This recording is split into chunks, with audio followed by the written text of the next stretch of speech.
Yeah, Matt Mosley's show, the YouTube edition. And we come to you live. You're looking live at the Brazos Landing today.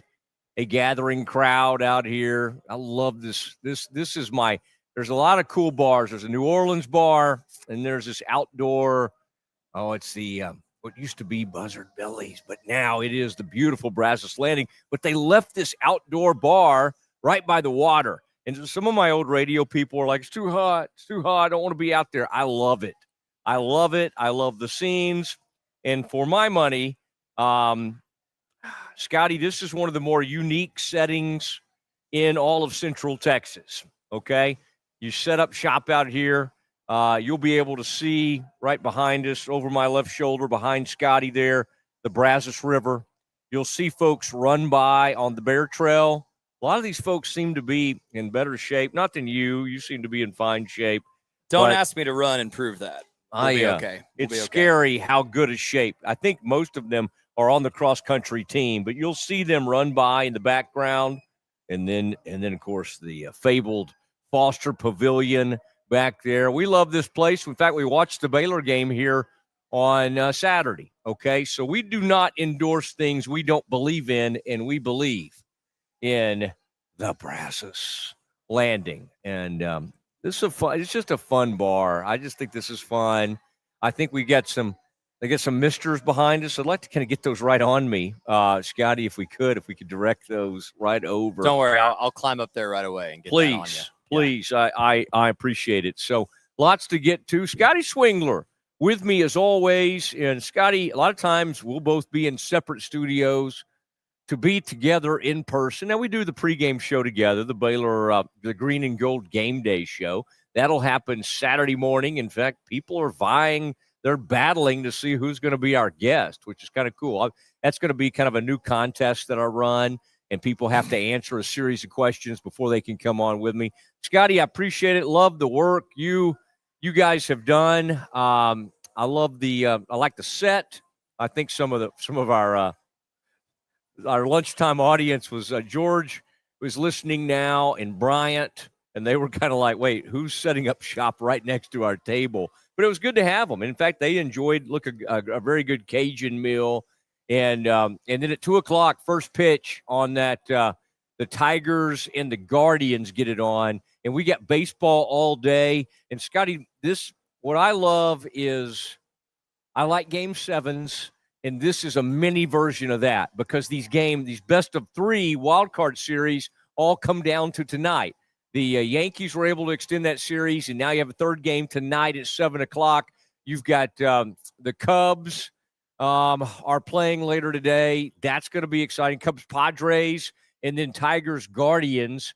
And some of these matchups, these teams have been chasing each other all year, and it comes down to today. And I love doing this, and we've got a lot for you. In fact, Scotty, we are in this opening segment are going to do Mosley's 3 keys to playing better at home. Oh, man. We need that.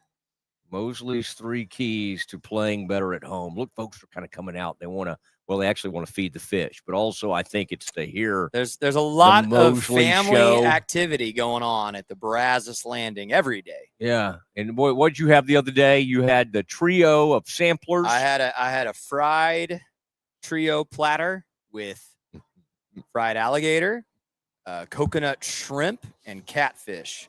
French fries, hush puppies. Excellent. Outstanding. Yeah. Outstanding. Probably honestly, I don't think I've had better coconut shrimp in Waco. And again, I don't say things I don't mean. I think that was the best. I even told my mom when I saw her the other day, I said, yeah, we were at Brazos Landing. I had the coconut shrimp. She goes, oh, that's my favorite coconut shrimp in Waco. So good stuff. Scotty Swingler's mom, connoisseur of fried she loves coconut shrimp. Yeah. I like the Bang Bang shrimp, which I think there's a bit of a coconut taste to it. I thought if I said it loud enough, our waiter might hear me. Well, we should get a plate out here and show everybody. We might put him on camera. I like his work. Although Becky, he's had he had to put the tie. They still do such a nice job here. and the staff is kind of formal, and they'll put the ties on and everything like that. Scotty, we got major stuff going on. Last night, I watched a documentary, and I told you recently I was watching the SEC documentary. There have been some comments, both you and others, that maybe I'm paying too much attention to the Texas A&M Fighting Ags this year. I mean, I've watched them in the past. This is not completely new, but I do have a daughter that's attending school there. In fact, a high-ranking Baylor official reached out to me within the past 24 hours to ask how my daughter's doing at Texas A&M, and the answer is fine. She's enjoying it. She's been pledging. She's doing the whole sorority thing, so that's great. Last night, I continued sort of my interest in the SEC and all of that. This was not A&M related, but I watched the recent documentary of the Lane Kiffin, kind of the life of Lane, I think it was called, The Life and Times of Lane Kiffin. And it was an hour long, and you forget sort of how hated he was. I mean, it's hard to forget because I think a lot of people still the people from Tennessee truly hate him. Love a good 10-gallon hat. Hello, sir. Welcome out here to the Brazos Landing. We'll get him on camera as well. Scotty, I liked what I saw. And it was like, you forget, 31 years old. Think of that. That is 2 years younger than you. Yeah.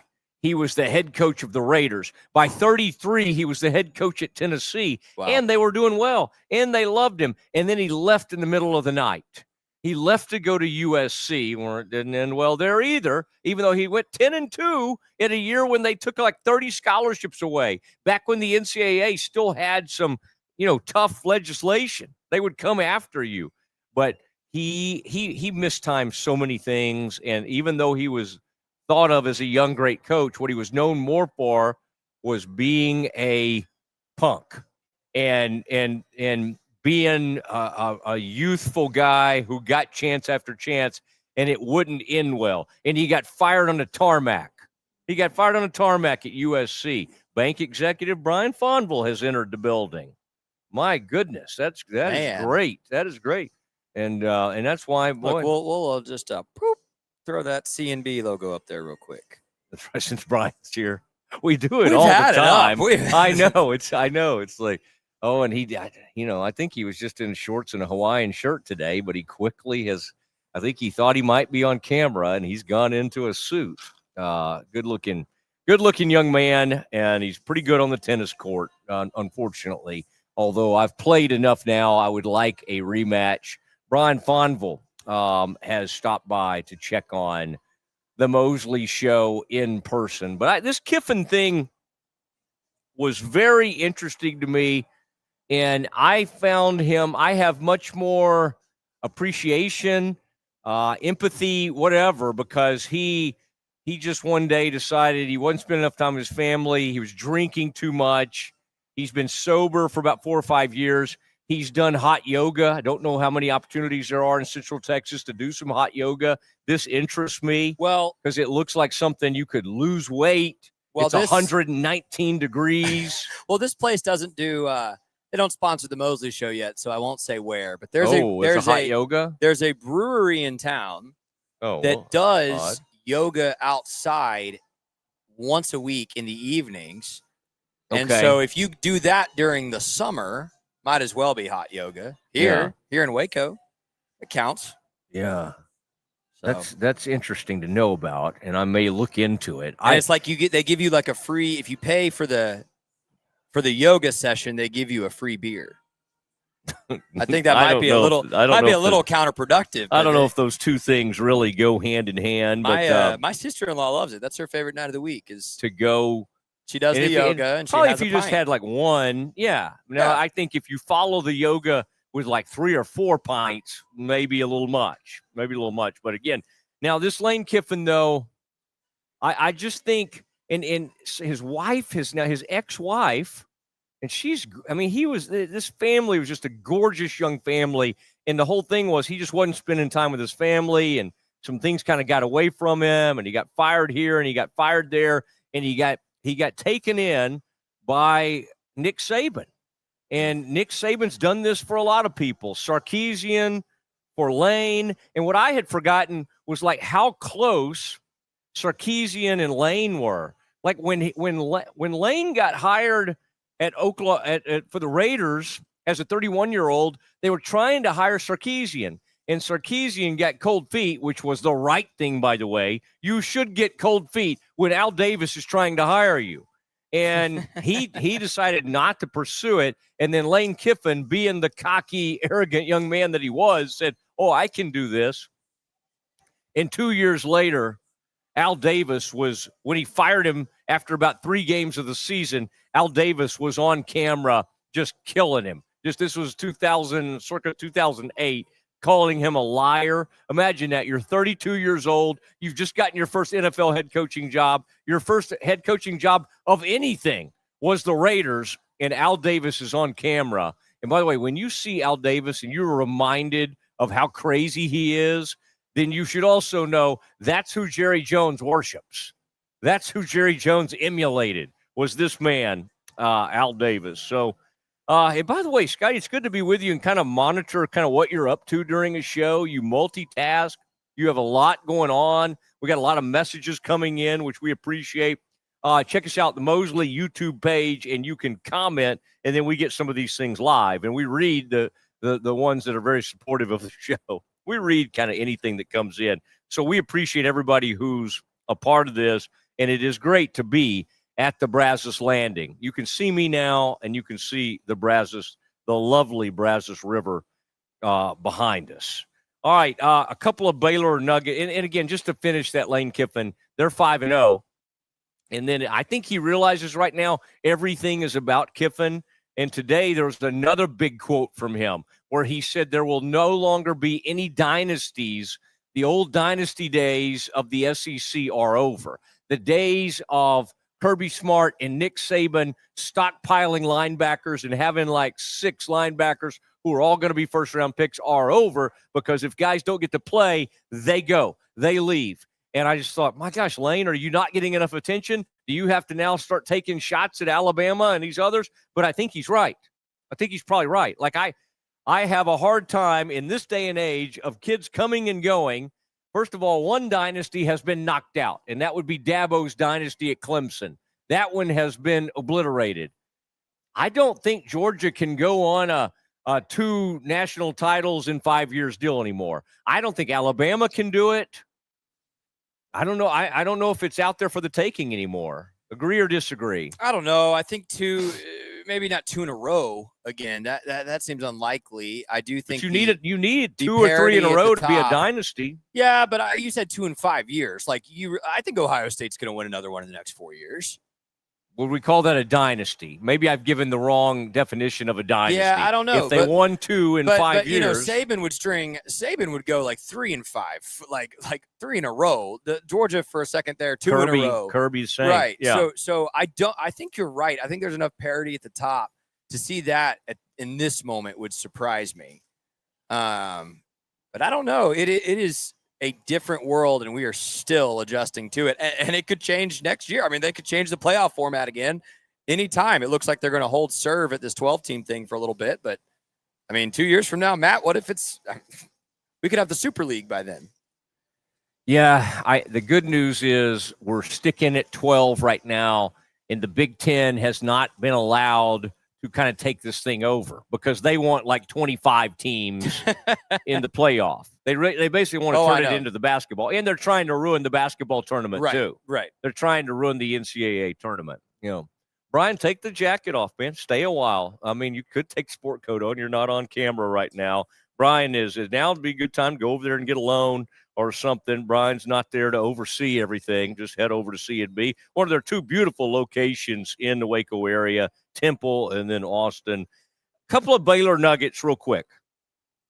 Bryson Washington ends up on that. He's questionable. Yeah. For Saturday morning. I don't love that. No. I don't know.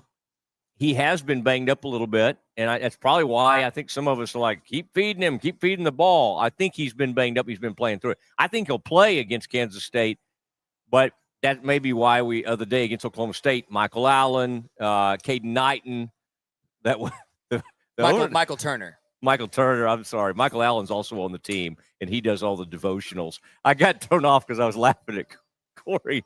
Oh, man. Corey Dickman, the founder, owner of our fine Rogue Media. I mean, the man is showing a lot of versatility today. I mean, he is all over the map. You got to know how to do everything to run a podcasting network. A lot of people would sit in their corner office, perhaps at the top of the Alico building. Not Corey. He is out and about today, right in the middle of everything. So worried a little bit about Bryson Washington. I think I saw Cooper Lands on there.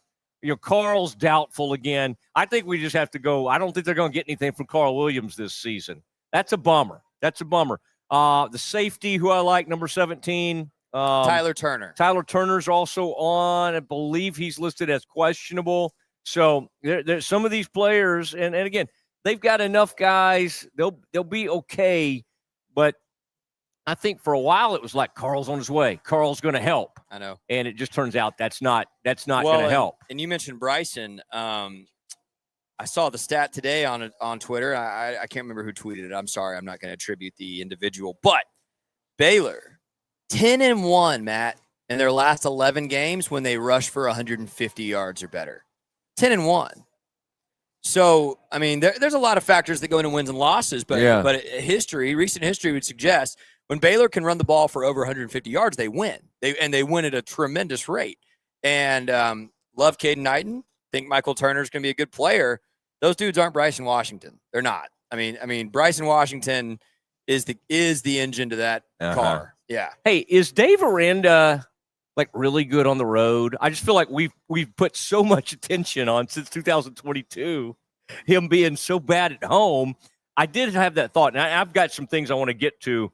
Mosley's 3 keys to playing better at home for Baylor. Okay, I mean that's a little wordy, but we'll get that nailed down. We'll spruce up the title. Yeah, put that up. Can you do graphics like right in front of us? Could you just like immediately make a graphic like that? It would take me 2 minutes. I could have made it. Yeah, if I'd given you like any indication. Yeah. But you had a lot on your plate Here, today. you want to, since you're learning how fast we can do things, let's just see how fast we can do something. What I would like to know is, it is interesting. We've chosen to go, and I think it's worth talking about. They're so bad at home under Dave Aranda since 2022.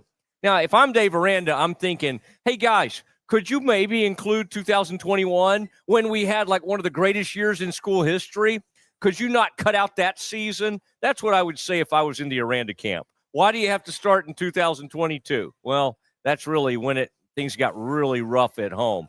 I do think you have to. They're bad at home, but he's been pretty good on the road, so he deserves some credit for that. Now, the thing is, Saturday they're at home. And this is what I call a BYOE game. This is a bring your own energy. I think that's kind of like a Dabo type saying. It's 11 o'clock. It's on ESPN Plus.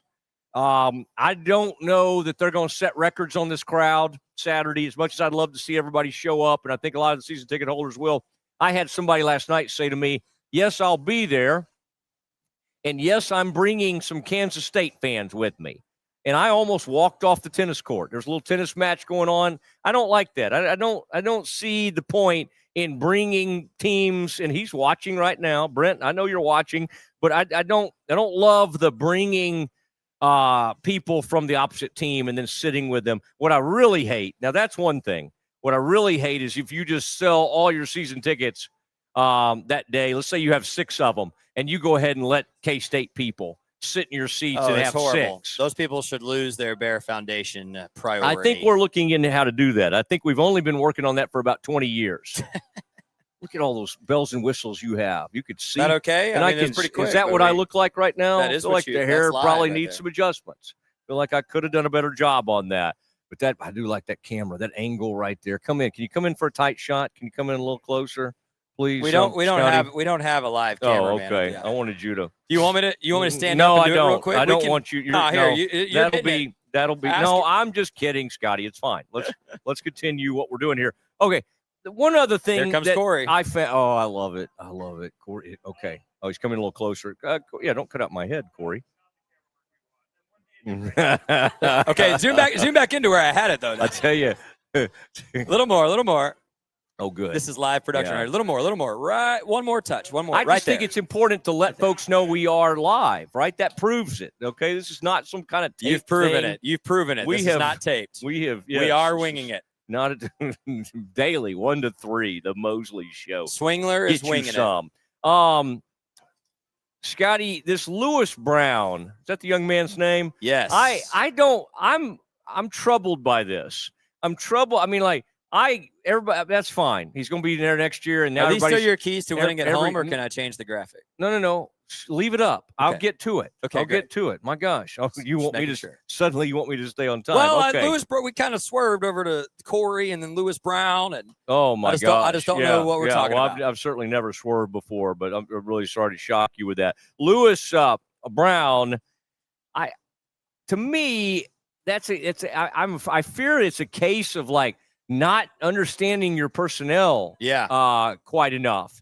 Like, how do you go into a season talking about this guy over and over and how big he's going to be and how important, and he might be our biggest NFL receiver? Like Dave was saying that.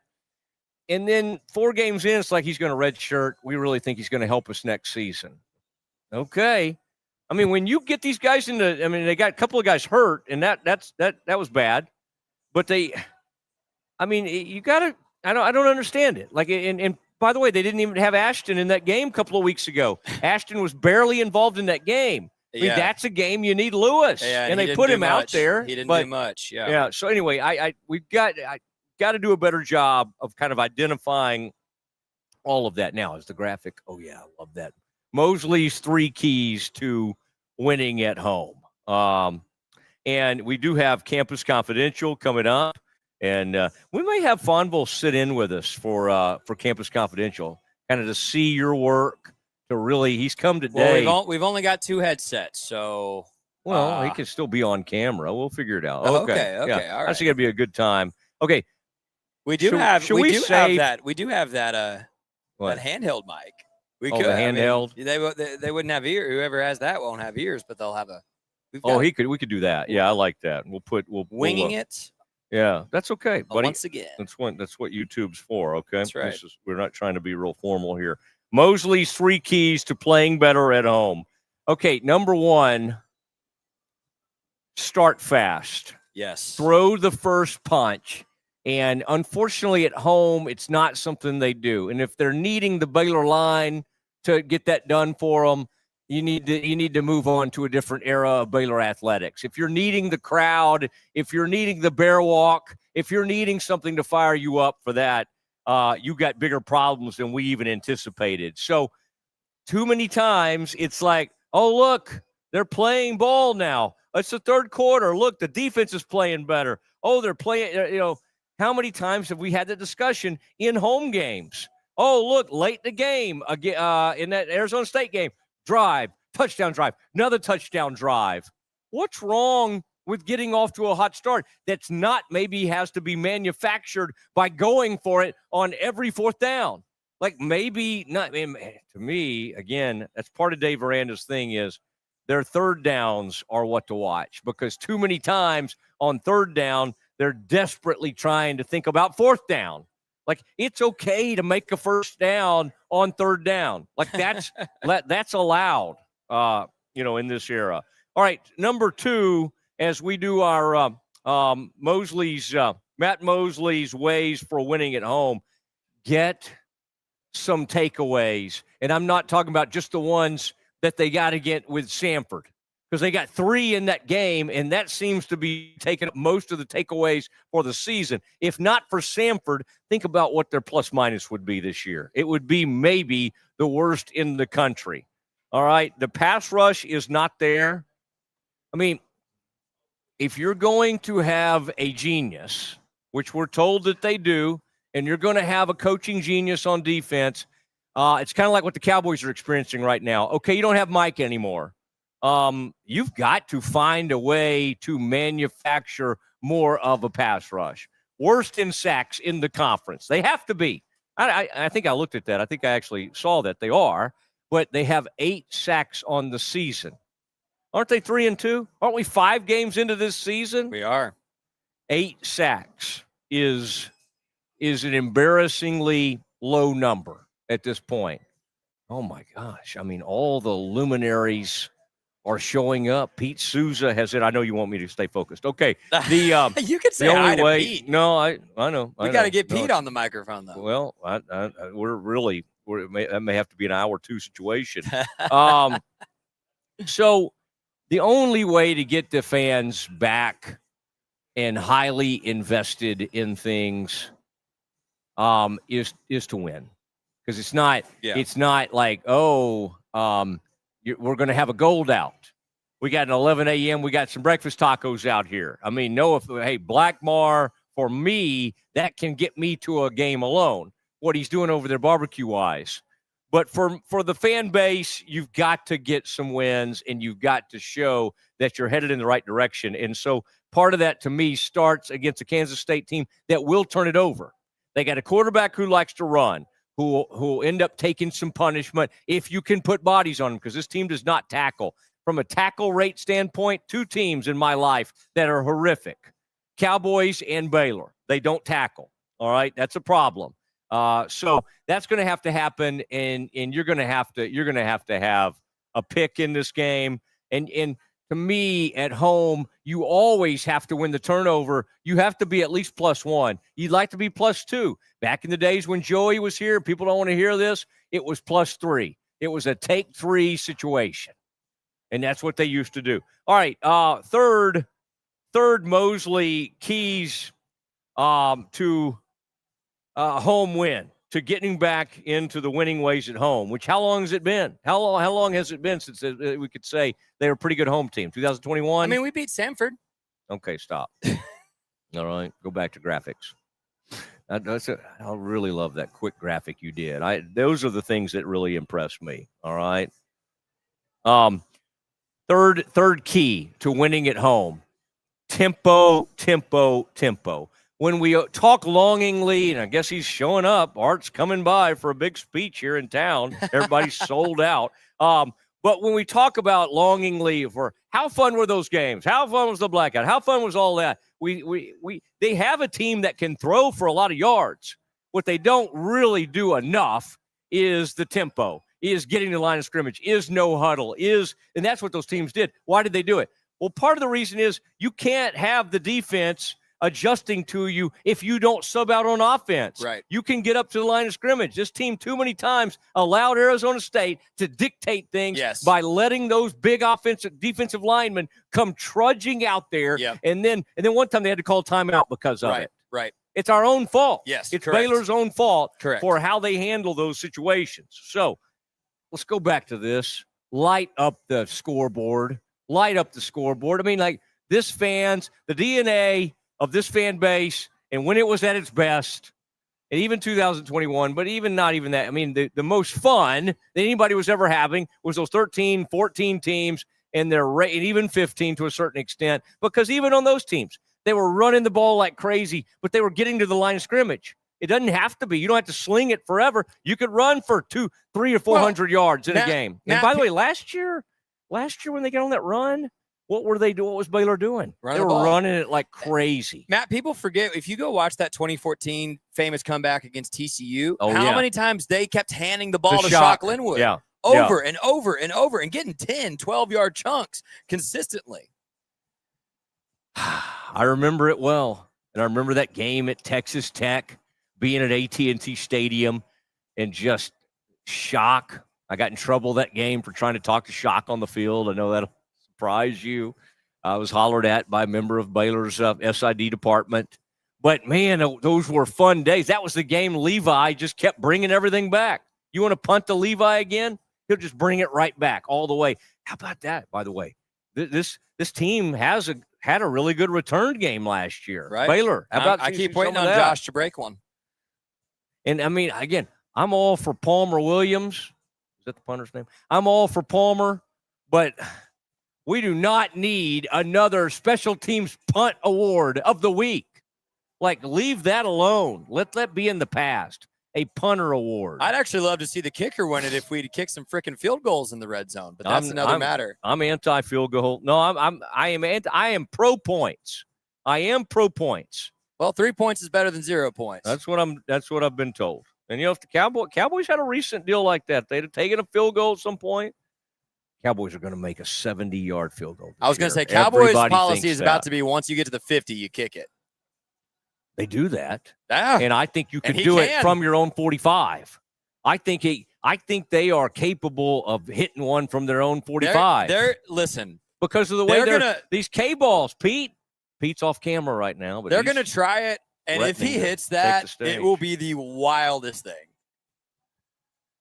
It'll be, yes. What's that say? 133. I could have told you that from my computer screen, too. Okay, good. It's just sad how big those numbers are. You need to make them a little bigger. You can customize that on your home screen. You know? I know, but look. You can change the font. Look how big that is. That's some thin font, Matt. It's too thin. I just can't. But to me, that looked like it could have been a 138. You need a little girth on that clock there. Yeah, like Pete. People make fun of my font that I text with. I'm not going to say which text thread you just opened in front of me. Well, trying to notable get person. some folks out. Yeah, maybe to our get him out of here game. Yeah. Thought it'd be good with some heavy recruiting stuff that's taking place. So there are my 3 keys to winning at home. And what I'm not going to do is beat up on the crowd. I feel like the crowd showed up for Auburn. The crowd showed up for Arizona State. So here's what people love to do, especially sports writers, more than anybody in the world. It's like they wait till about 5 minutes before the game. And they love to take a picture, oh my gosh, look at this crowd. Nobody's here. And boy, Rhett Lashley and SMU used to get so mad at that. The Morning News had a young enterprising writer named Sam Blum who covers the Angels now for one of those for The Athletic. And he would take one of those half-empty stadium photos. Yeah. If you want to get under the skin, and I don't encourage this. This is a Cam Stewart type thing. Do one of those. Just wait. And get the right angle and try to get a bunch of sections where people aren't sitting. That will tick off an athletic department. All right. But I would not advise that. We'll all be out there. And good seats still available. 11 a.m. kickoff. And Pete, by the way, who's doing this game? Yeah. I love that. I love that. The hometown man on this game. And I guarantee you, and he may even the secretive, the man who doesn't do interviews, there is a chance, I'm not talking about Pete, there is a chance that Dave Aranda, because I think that's what happens before one of these games, that Pete gets a little sit down with Coach Aranda. Yeah, okay, that could happen, and that would be it's scheduled. Okay, we don't know. Dave, no, I could see Dave getting cold feet. Claude Lindsay has made his way to the Brazos Landing, and always great to see him. The Lindsay family, wonderful food out here, wonderful drinks. They're starting the happy hour a little early for the Mosley show today. I'm just doing iced tea. I think Pete will join me in that. But for folks that want to partake and really get invested in some of this, they're going to start the I don't think I got permission to say this, but I'm just going to ahead and declare happy hour starting early today. All right. And we got first pitch of the AL wild card. This will be the NL wild card. No. It is the AL, the Tigers and the Guardians at 2:00. At 2:00. So that'll be exciting. You come out here, watch some baseball, watch the live Mosley show. All right. We got a lot coming up. In fact, Campus Confidential, Scotty Swingler's favorite segment, is next. If you want the best for your body, you want Ascension Providence, the largest sports and orthopedics group in Central Texas. Using innovative and cutting-edge technology, we're able to understand your body better than ever, delivering treatment with precision. And with our fellowship-trained and board-certified doctors, you'll receive excellent care. Work with a team dedicated to your health, wellness, and safety. So you can perform. At your best. Ascension Providence, caring for Texas families for over 120 years. Drive in the fall at Allen Samuels Dodge Chrysler Jeep Ram in Waco. Huge savings and the best selection in Central Texas. From powerful Ram trucks, Motor Trend's Truck of the Year, to adventure-ready Jeeps and stylish new Dodges, we've got the right ride for you. Upgrading, downsizing, or buying your very first vehicle, Allen Samuels has you covered with friendly service and deals that make driving fun. Don't miss the Drive in the Fall event, only at Allen Samuels. Come by, let's be friends.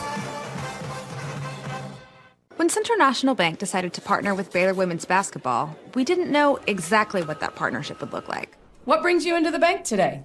For the last couple of months, I've been noticing a charge on my account, and I would like to block it. I see. So you have a charge, Yes? and you'd like to block it? Yes. I think you should take the charge. What? Yeah, I definitely think you should take the charge. I don't think you understand. Sometimes you just have to take one for the team. Is there a manager available? We love that Coach Colin is all about the team. Once we get the vocabulary down, the sky's the limit. Central National Bank, proud partner of Baylor Athletics and Baylor women's basketball. I have Mac Rhodes, director of Baylor Athletics, on the phone. Mac, can you tell Peggy why she should take the charge? Of course she should take the charge. Wait, are you at the bank again? And who is Peggy?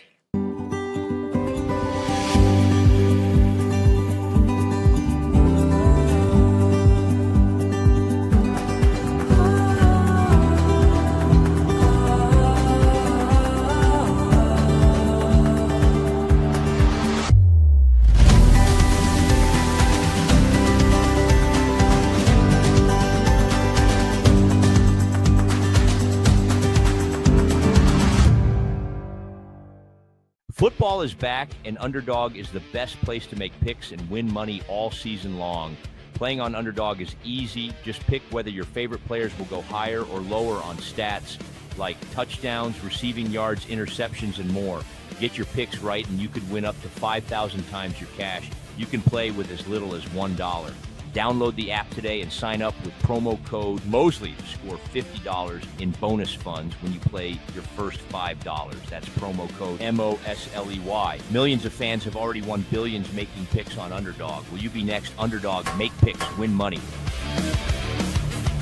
Must be 18 plus, 19 plus in Alabama and Nebraska, 19 plus in Colorado for some games, 21 plus in Arizona, Massachusetts, and Virginia, and present in a state where Underdog Fantasy operates. Terms apply. See assets.underdogfantasy.com/web/play and get terms _DFS_.html for details. Offer not valid in Maryland, Michigan, Ohio, and Pennsylvania. Concerned with your play? Call 1-800-GAMBLER or visit www.ncpgambling.org. In New York, call the 24/7 HOPE line at 1-877-8-HOPE-NY or text HOPE-NY. That's 467-369.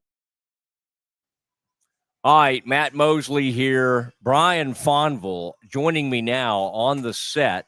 Brian, it's good to see you. Good to see you too. Major executive from Central National Bank with us. I'll always love having you. Thank you for being our presenting sponsor. Means the world to us. Can you feel the misters coming through? I'm a little warm. You can take that coat off every once in a while. It's part of my contract. The coat has to stay on at all times. Man, it's great to have you. It's good to have. I mean, this is a good scene out here, and I have not gotten to catch up though recently on what is happening at the bank. Y'all have made new hires. You have exciting things happen. You make great commercials. Scotty loves your commercial. We play it quite often. Have you met Scotty Swingler over there? We just met. Okay. Gotten a lot of emails from Scotty, but good to put a face with a name. Are they positive emails? Is Scotty, what is he saying to you in those? He only speaks positively about you in the emails. That is so nice to hear. Give us the latest. Give us kind of what's going on at the bank, and can you share with us anything going on? Do we have like a shred day or anything coming up? You know, I love a good shred day. Okay. we have a shred day coming up. I think it's Saturday, October 18th. That's a community shred event. You don't have to bank at the bank to bring your sensitive documents, and it's from 9:30 to 11 o'clock at our Highway 84 location. And we've done that, gosh, I think for maybe this might be like the 6th or 7th year. So it's always a fun time, and our employees really enjoy being a part of it too. Will there be any races out there in the past? I feel like Veronica raced against somebody. Did you get involved in that? You're a man who likes to give off and go on a good run. Yeah. I think my racing days are behind me. The last time that happened, I think I pulled a muscle, and those days, might be behind me, but if the right employee is out there who challenges me, I'll probably commit. Yeah. Yeah. Let me ask you this. I'd like to get your thoughts. And we got the man coming up, Pete Souza, who is doing play-by-play on this game. So he'll be listening and probably trying to get a read off what you think. But any thoughts that you've had from the team this year that makes you think maybe this thing could get headed in the right direction? And I see C&B on those ribbon, you know, those of us in the advertising world, we like to call that ribbon advertising. And I'll see y'all had a game recently where you sponsored. They lost the game. No, y'all did a great job. And I like some of the signage and everything. That's got to be kind of neat, isn't it? When you go to the game and you're kind of, you have a lot of things under, and marketing is just one of the things that you're really good at doing. But how cool is that to be that heavily involved with Baylor? Yeah, well, this is year 2 of our partnership with Baylor Athletics. We're the presenting sponsor of Baylor women's basketball. But then part of our arrangement with Playfly and with Baylor is that we're one game sponsor for the football season. And so we were the game sponsor last year. Our record as the game sponsor now is 1-1. We sponsored last year that epic TCU game with the dramatic game-winning field goal. There was another field goal to end this game. Unfortunately, didn't go in our favor. But, we're really excited by the partnership we have with Baylor. And not to go all John F. Kennedy, but the sentiment from us is ask not what Baylor can do for you, but what we can do for Baylor. Baylor does a lot for the community, does a lot for the bank in terms of a lot of our employees come from Baylor, our management committee. And so it's just been a good partnership, and we're excited to, transition into basketball season once that gets up and rolling. We've been filming some commercials. You mentioned Scotty loves our commercials. We're filming a couple more. Actually filming next week at the bank on some of those. And then we've filmed some commercials with 3 players on the Baylor women's basketball team that should be hitting airwaves in the next month or 2. So some exciting stuff. I would say so. And man, we can't wait to get all those in. Isn't it interesting to watch Scotty? I mean, we've got new camera angles. I've never known a YouTube, like a podcast company that we are, to have this much equipment. I mean, this is really something. Now, the game tomorrow, 11 a.m., do you like the early starts and then you kind of get to go to the game, have the rest of the day? Do you like to take these in at the house, or since you are such a huge sponsor, do you like to be out there? What's your plan? How do you like to experience these games? And I mean, you've been known to make your way up in a suite or a loge box. How will you take this in? I will not be in a suite on Saturday. I actually like the 11 o'clock kickoff because where my tickets are, they're in the shade for an 11 o'clock kick. So I will be very happy with 11 o'clock. I'll probably get up on Saturday, go work out, and then make my way over to the stadium for the game. Okay. I always like to ask you this. Do we have like a C&B, like an up-and-comer of the week? You've told me the guys that are like really good at tennis that I should avoid on the courts. You've bragged on people in your loan department. You got unbelievable Peggy, one of your former employees, an incredible actress. I honestly think she was the best thing in that. I mean, I know Joe would like us to say him. Any new addition to C&B, anybody you'd like to brag on? Because I know you like to do that from time to time. I mean, since you mentioned tennis, we've got, I think he's a second-year credit analyst, Braden Brashear. He went to A&M. We won't hold that against him. Okay. But I played tennis with him a couple months ago, and he smoked me.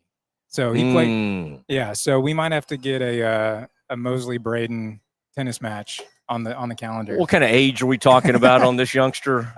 Too young. Yeah, I think he's 24, maybe. Yeah, I've told this story on the radio, but yeah, Brian and I played. Fonville and I went out and played tennis one time. And I'd gone through like 6 bottles of water and realized he had never taken a sip of water. It was like 95 that day. And so anyway, game. But I've played a lot since then, a lot better at the net. And then the baseline game and the drop shots are there. And I would be able to access that. I think you can look at me and just tell how much better shape I'm in, right? Okay. We gotta play. Don't say anything otherwise. I would like to. Okay. I would like to. Thank you for coming by. Thanks for the invite. Tell the whole gang that I said hi. V doesn't write anymore. But she does go on a lot of hikes, and always good to hear from her. So I'll check in. And I think one of the things Brian misses more than anything for the old radio show for our Twitter, he used to handle some of the graphics. He's also a very talented graphic designer in addition to all his banking. And he did this beautiful graphics. And then one day I think I finally had worn him out. I stopped hearing back when I would make requests. It was No.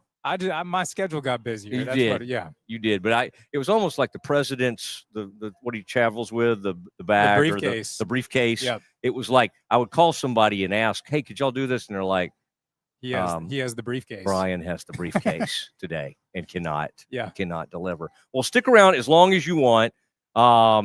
It's open bar policy, probably a little early for your taste. A man who and you have any performances coming up, by the way, orchestra? Actually, I had one on Tuesday in Waco Community Band, and went great. Yeah, great concert. Tell everybody what you play. Yeah, I play the trumpet. I've played since middle school. I played in the Baylor marching band for 4 years, the basketball band, and it's just always been a hobby of mine that I really enjoy being part of the community band, because there's people of all ages, all walks of life in that group, and there's so few activities where you can have that broad or diverse group of people do something together, and it's just a beautiful thing. So it's pretty neat. And in fact, that recital that you did a couple of years ago, I got to see that online, and that was on YouTube or wherever you get those kinds of things. And that was really awesome. I mean, a whole group came, a lot of people attended that on the Baylor campus just to see you. It wasn't, you didn't have the whole group with you. The chamber orchestra and all of that. I'd like to see you play sometime at Armstrong Browning, because I love those acoustics. And I heard a guy do opera there one time. It was good. And the song was called Bobby Shafto or something. And it still comes to mind. And I just remember him really hitting the Bobby Shafto. There weren't a lot of other words in that song.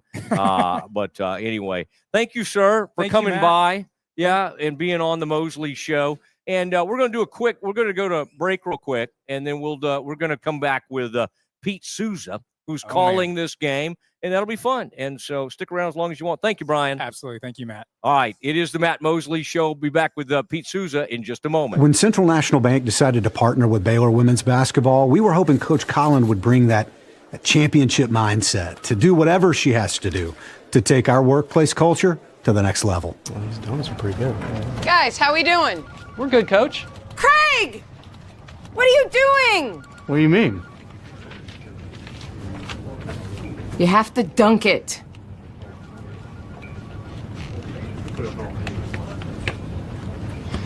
So far, I think our employees are really enjoying it. Not everything's a basketball thing. Did you say something, Craig? No, ma'am. That's what I thought.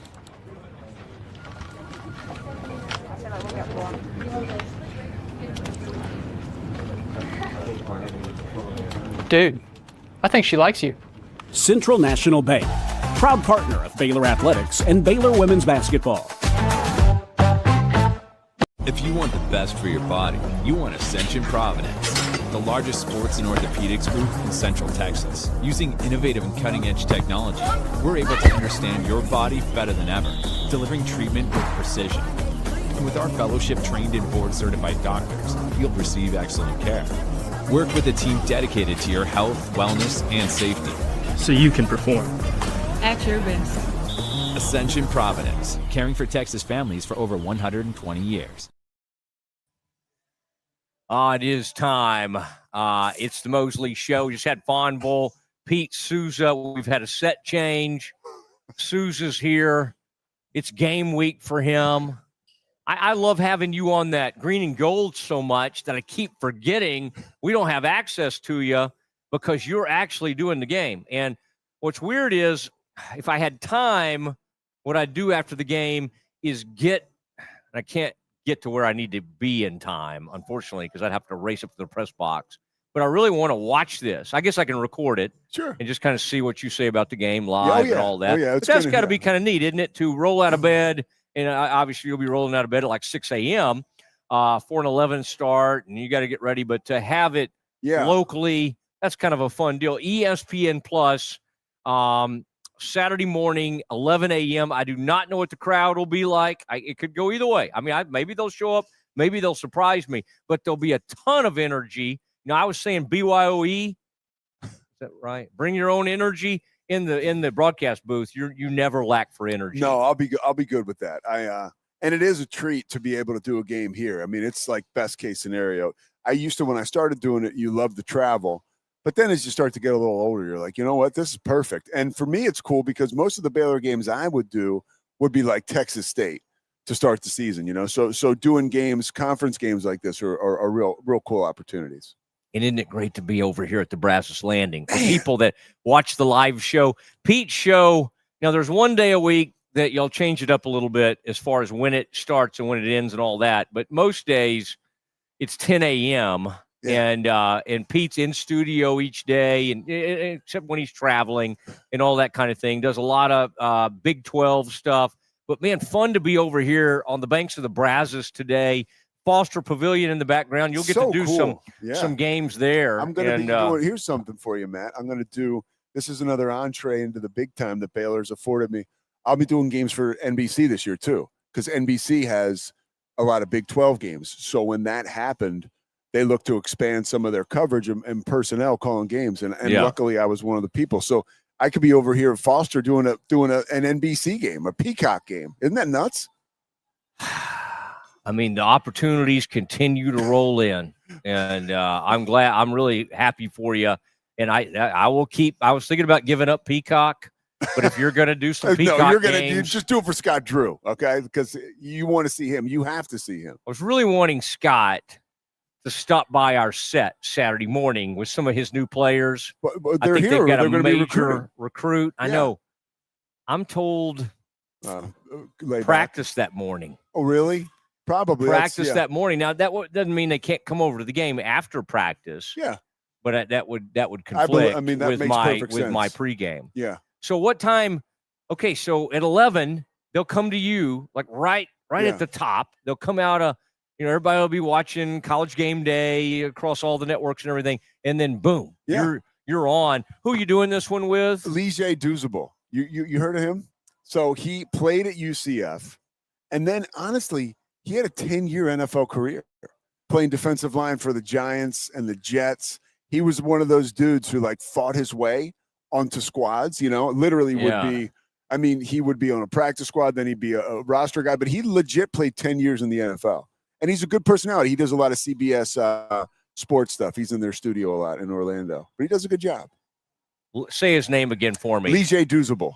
I do know that name. Yeah. I do. Duzable brings back, He does NFL radio too with Bob Papa.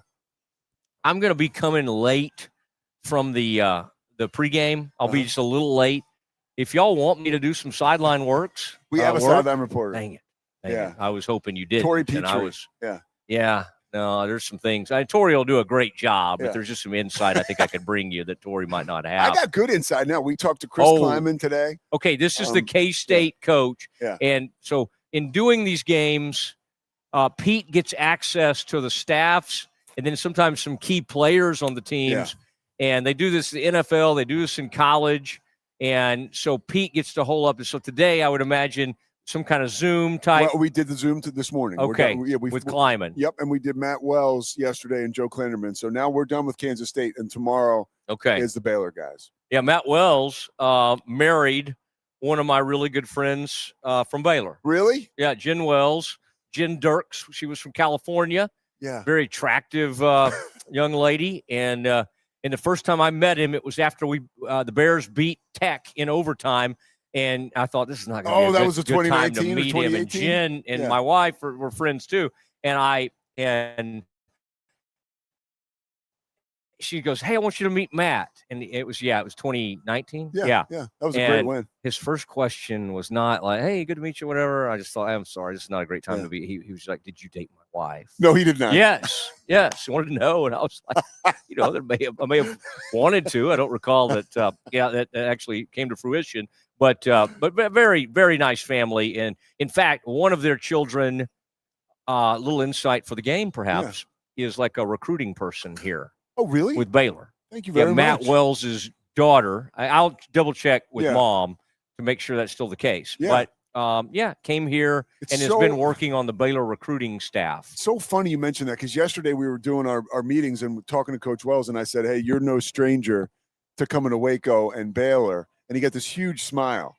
And I didn't know that I could have hit him with the wife and the daughter. Oh, but that's what he was smiling about. Yeah, Yeah. But that's okay. That's okay. Can you redo it? Can you call him back and try to get some more information? Okay, give us a little insight in terms of what climate, what you learned about K-State that you can share with us. Yeah. And like, did they kind of feel like in that game against UCF? Yeah. That they got it back on the tracks a little bit? I think they're optimistic because, I mean, look, it's basic. They got Dylan Edwards back, and he was 100% for the first time all year.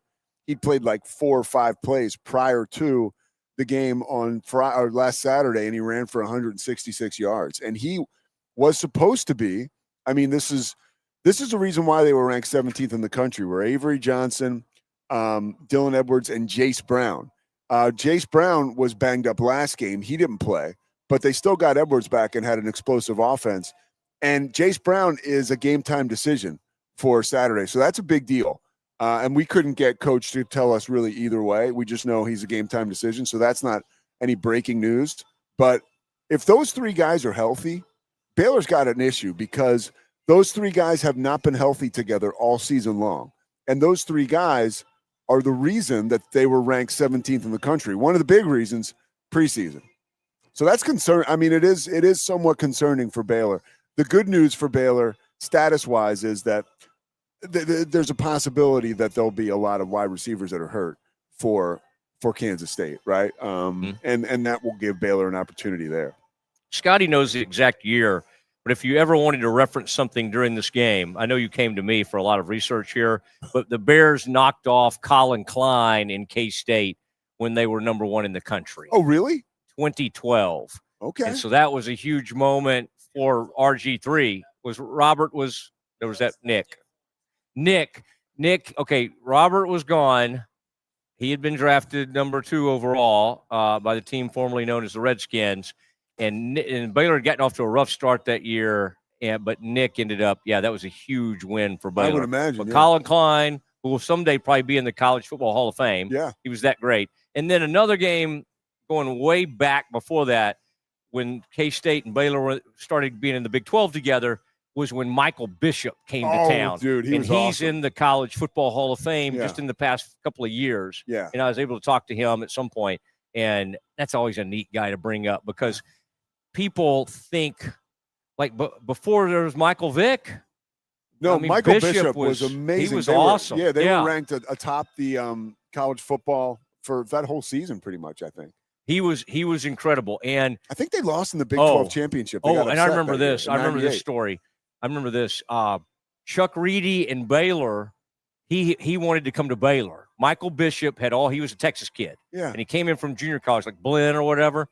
And he had basically committed to Baylor.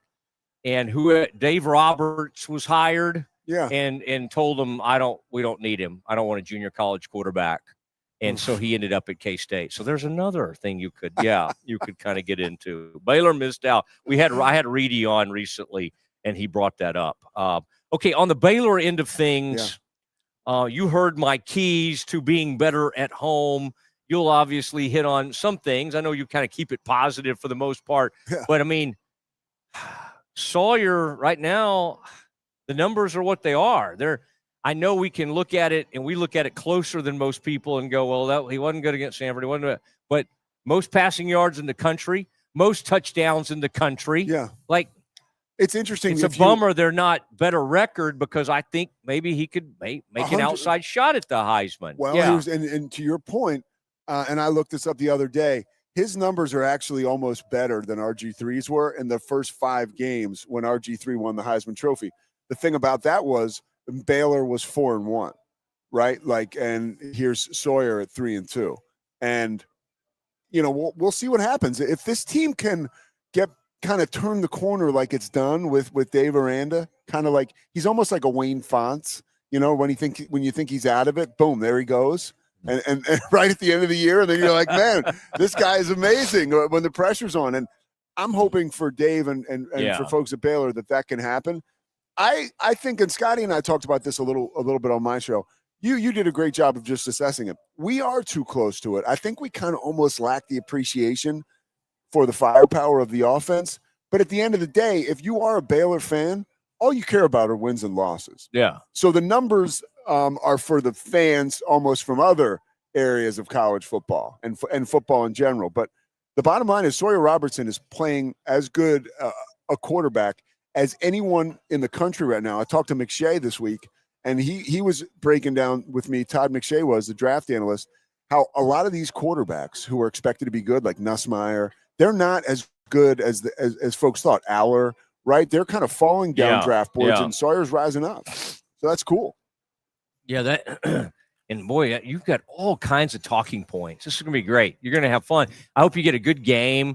I'm kind of curious, and thanks for bringing up like a Detroit coach from 35 years ago to compare Aranda to with Wayne Fonts. I still can picture him. I picture Fonts. I love Wayne Fonts. I kind of think of him and like Denny Green and the same sort of those 90s coaches. Love it. Matt Wells, who you talked to, again, any team playing Baylor right now has to kind of be licking its chops a little bit. Yeah. And I saw Kleiman. He said nice things, and he said, "Hey, it's a good bunch." But people climbing all over him for that are a good friend of ours to my left. Scotty Swingler was one of them. Yeah. Like, what are you supposed to say? I heard my buddy Bryce Cherry was kind of ripping him a little bit too. It's like what? He's a coach. He's not going to say anything inflammatory or derogatory about the other team that they can put on their bulletin board. But to say Baylor is a good tackling team is a reach. So they're just conditioned to say good things. Yeah. I mean, the Bears had to say something about Samford, and I think the best thing they could say is like Samford was good like 7 years ago. It's hard to get into that, but where Baylor has to shore things up, like where Dave needs to really earn his money is to manufacture a pass rush. Yeah. The same thing we're saying about Matt Eberflus. There you go. Okay, Mike is gone. I know he's not coming back. You got it. And they did get one great play from that Houston, in the Cowboys, that strip sack, James Houston. But Baylor has to have somebody emerge year after year, even if it's a safety. For instance, Petrie kind of played a hybrid. Bernard was a linebacker, but he could do a lot of different things. But they found people who could make huge plays. Yeah. Right now, one of the guys I think who's maybe capable of that is a freshman. And I'm talking about Caleb Burns.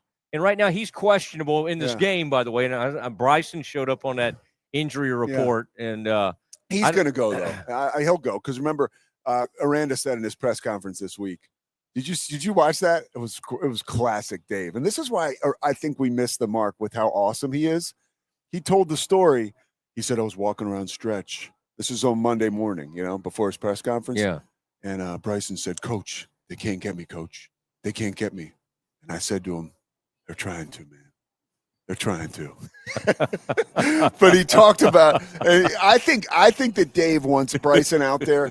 If he can play because of the violence that he runs with, it energizes the rest of the team. That's a big, and by the way, one thing I looked up that not a lot of people know, because only nerds like me or maybe you or Scotty see stuff like this. Bryson Washington is 6th in the country in carries this year. Think about that.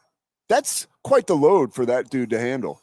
And I don't think they've run it enough. Isn't that weird? Maybe they have. And that's one of the things that K-State, Stan Weber, who's their football analyst for the game with Wyatt Thompson, who they call games for Kansas State, he mentioned that. He broke it down statistically. Like Baylor actually does run as much as they pass. That's a little bit of a misconception this year. Yeah, which is surprising to me too, dude. I surprising to me as well. And I couldn't believe that. I was on my rear end when I saw that Bryson was 6th in the country in carries. He is 10th in the country in rushing, so that makes a little bit of sense. I honestly think if you're in, I think Triggs on the injury list as well, but I think he's hopefully going to go. Would be probable. I think I would have said Cameron or Ashton or somebody like that. I think right now on this offense, other than stopping the run, you always got to stop the run. But I think the key with stopping this Baylor offense or slowing them down is to try to double trig or try to find a way. And again, he's a matchup nightmare because he's too big, really, for safeties. The linebackers can't cover him in space. Yeah. I love having the best tight end in the Big 12 because the truth is, for years it was either Oklahoma State, Iowa State had Kohler and those guys. Iowa State had great tight ends. Yes. Kansas State, I mean, they just grow them big. Anywhere there's corn or like, just like Kansas fields. State still has a good one. They got the kid, Garrett Oakley. Okay. And they have, we got to go soon here in a second. Okay, you're right? fine. You're fine. And the one thing I do want to say is Houston's got a tight end, Tanner Koziel. He's almost as good as Michael Trigg. Last thing I'll say about this game, that there is a reason for people to watch. It's a high stakes game for these two teams, but for the random fans, like you have Sawyer Robertson, Bryson Washington, Dylan Edwards, Avery Johnson. If the kid Jace Brown plays, there's a lot of, and Michael Trigg, guys that'll be playing on Sundays. Yeah. Will be playing in this game. There's a lot of like high profile prospects in this game. So it should be a lot of fun to watch too. Man, I agree with you. I think you've got a lot of fun stuff, and I'm just telling you. I mean, I'm on this game TV wise because of you, but also, I'm going to be up there, and it'll be fun. I may peek down there in the booth. Yeah. I got to figure out exactly. I kind of always forget where you are up there, but I may wander in there, and if they'll let me, I'll go down there and help Tori. I'll be a runner. Be like a runner. Mosley's down there. She is all business, man. She's good at what she does. She's ready to go. That's kind of what people say about me. Yeah. All right. Steve Smith, the legendary former Baylor baseball coach. The hits just keep on coming. Great guest today, Pete Souza, coming by. That's my wife and little girl from a few years ago. We were like, bam. Oh yeah, cute wife. Outkicking the coverage, huh? Okay, I don't By know the what way, that says about me. One but more thing. I outkick my coverage too. Yeah. I want to think about you, by the way, and we have a little gratitude today because we're almost on the exact 5-year anniversary of your accident. Oh wow! And so that's 5 years. Second lease on life for the Mose man. I mean, golly, I think that was like October 3rd. Yeah. Thank you for saying that. I think that I've kind of lost track, but this may be like the 5th anniversary. Yeah, I think it's amazing that you pulled through that, and it's a pretty cool deal. Yeah, and I should blame more things like my weight on that. I forget like what I can blame on that. But that's really nice of you, Pete. No, it's truthful. I mean, I hadn't even really thought about it, and it's happened. Even Bryce did a whole thing on me on bicycle accidents when that all happened. It was it was a huge deal for even people like me. I was so removed from you, and I didn't even know you yet. But we were all shaken up. I'm glad you're no longer removed. I think some days you would like to. All right, brother. Thanks, buddy. Yeah, man. There he goes, Pete Souza. He'll be doing the game. Get ready for it. Steve Smith, the legendary Baylor baseball coach, joins us next.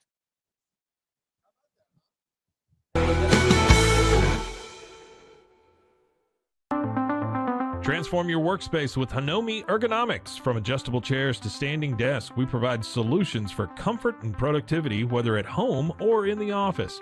Improve your posture, reduce strain, and work smarter. Visit us at hanomi.co today. That's HINOMI.co today.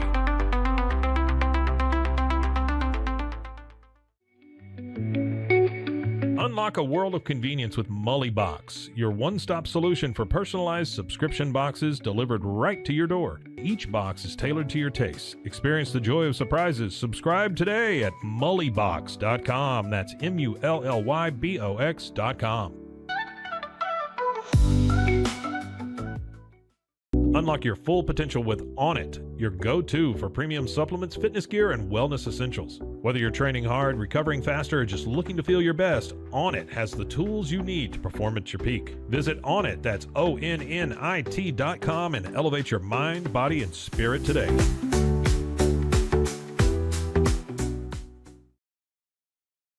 At Rolls-Rolla, we don't just sell wallpaper, we create cohesive, cozy spaces. Our deep understanding of design means every pattern, color, and texture is carefully chosen to complement your home. Plus, we use advanced technology and water-based inks for vibrant, eco-friendly prints, ensuring a healthier environment. Visit rollsrolla.com to transform your space today. That's ROLLSROLLA.com today.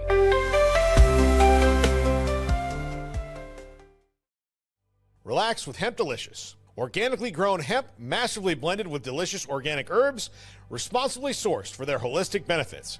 Each sip offers calming, antioxidant-rich wellness. Brewed just for you. Sip the calm with Hemp Delicious. Find your blend at hempdelicious.com.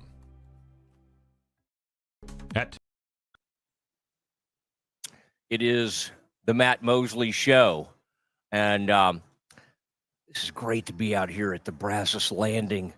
I'm going to steal one of Scotty's hush puppies. I've got the Bang Bang Shrimp has just come out.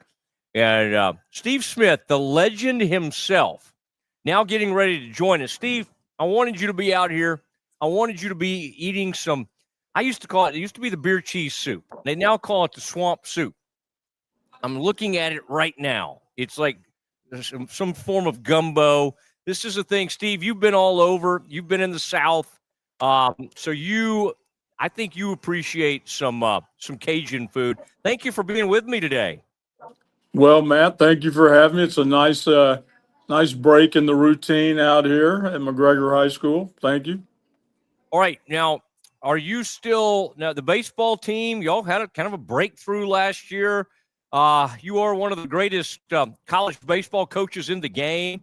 And here late in your career, you said, you know what? I think I'll try my hand at a little high school baseball. And it was a really fun story. And so just checking in on you, are you still involved with trying to help turn this football team around as well as the baseball, or are you just focusing on the baseball right now? No, I'm having an opportunity to do what I can, assist with football. I'm a receivers coach, if you will.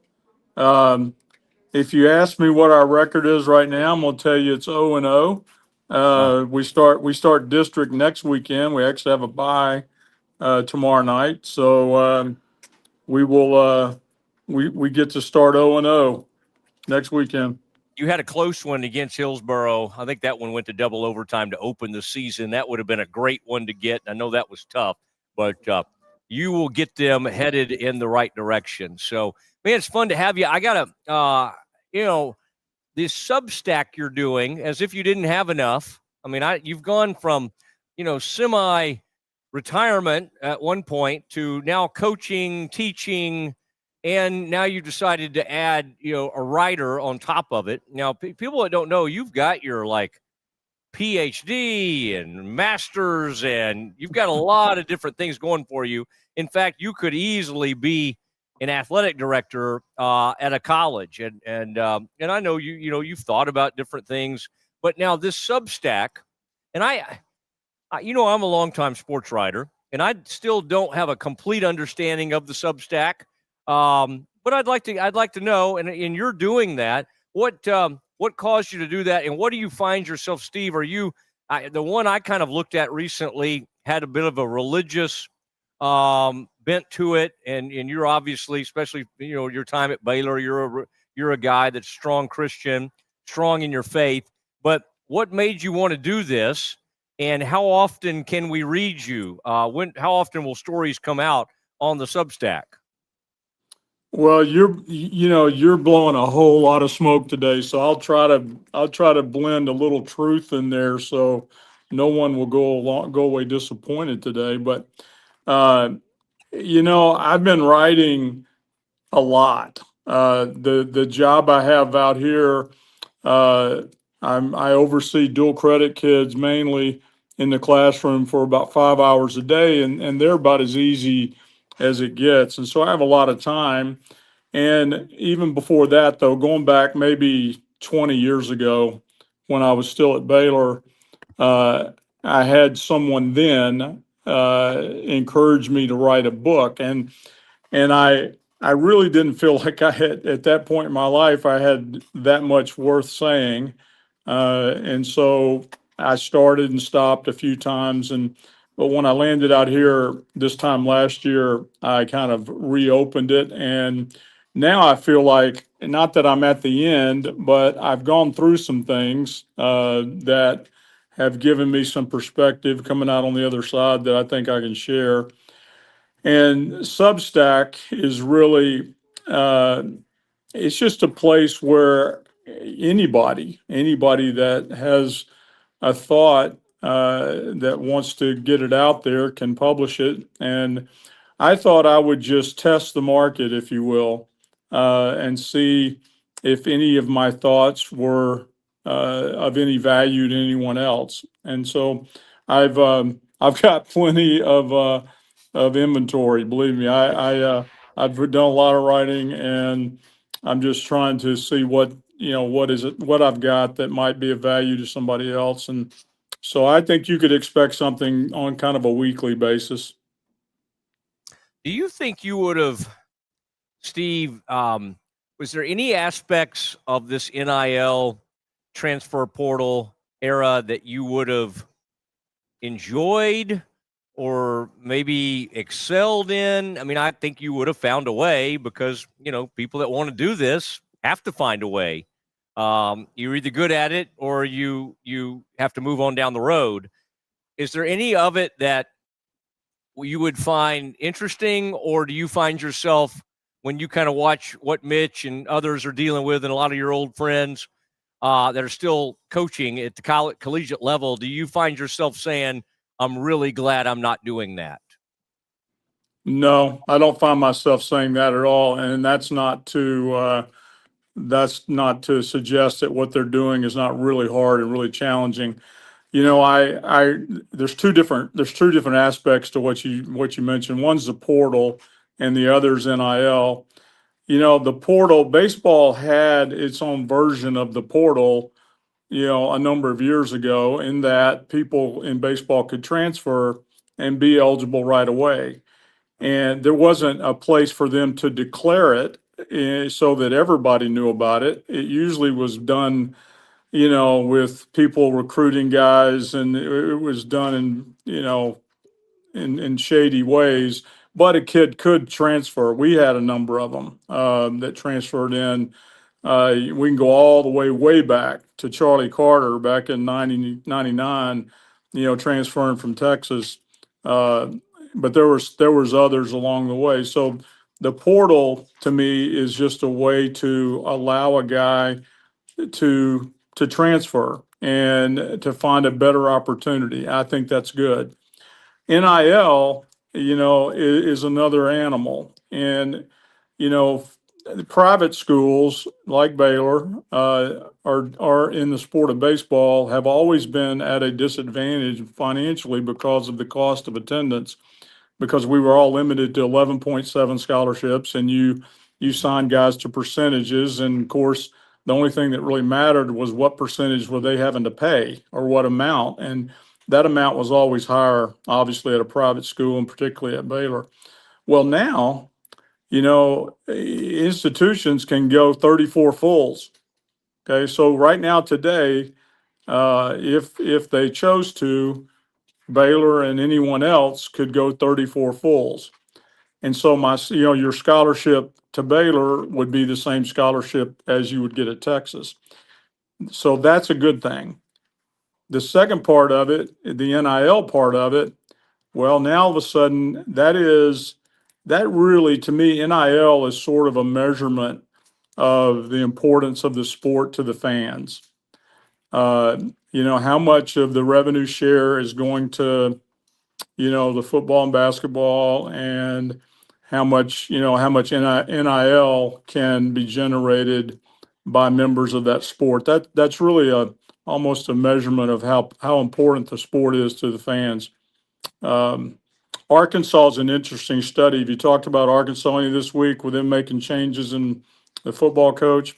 Yeah. That's an interesting place because, they are on the low end of the revenue share distribution to football. They've got, John Calipari, and they've got a big chunk going to basketball. They've got some going to football, but they also have a fairly sizable chunk compared to anybody else going to baseball. That's unusual.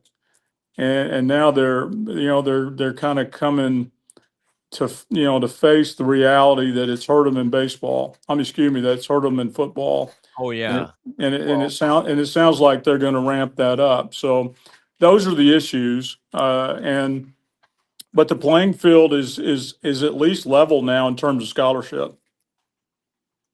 Yeah, Arkansas, as you've seen over the years, they just can't. I guess Florida State's in the same boat. They're incredible year after year, and they just can't quite break through. But that doesn't take away from the fact that they have an incredible program, and they've invested huge in facilities, which you're going to see some of that stop because people need more money for the NIL and rev share and all that.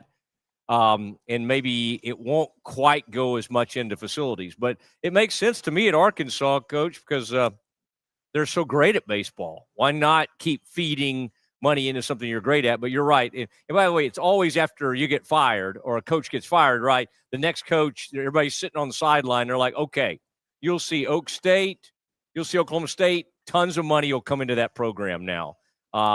Same thing at Arkansas. Whoever they hire, if it's somebody the boosters love, the money will come pouring back in there. It's funny you brought up Charlie Carter because Barfield and I were talking earlier today, Tom Barfield, about various things. And I was asking him I told him I was going to be talking to you. And I said, what was Charlie's name from one of those we were talking about the late 90s, early 2000s. And we were both trying to think of it. And that's it. And did Charlie go and play some AA ball or something? Or was he down in Oklahoma City? I remember, but it's those names come flooding back to you. But, well, that was a good transfer that you got right there.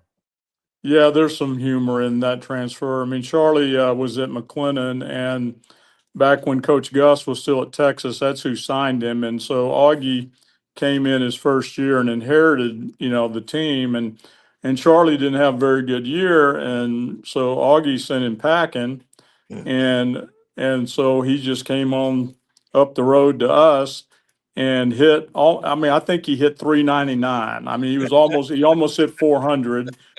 The weekend we played in Austin on Friday night, there we beat them 20-4. And Charlie was the Big 12 Player of the Week after going back to Austin. And then, as you mentioned, he did get signed, and he spent most of his pro career down in Round Rock.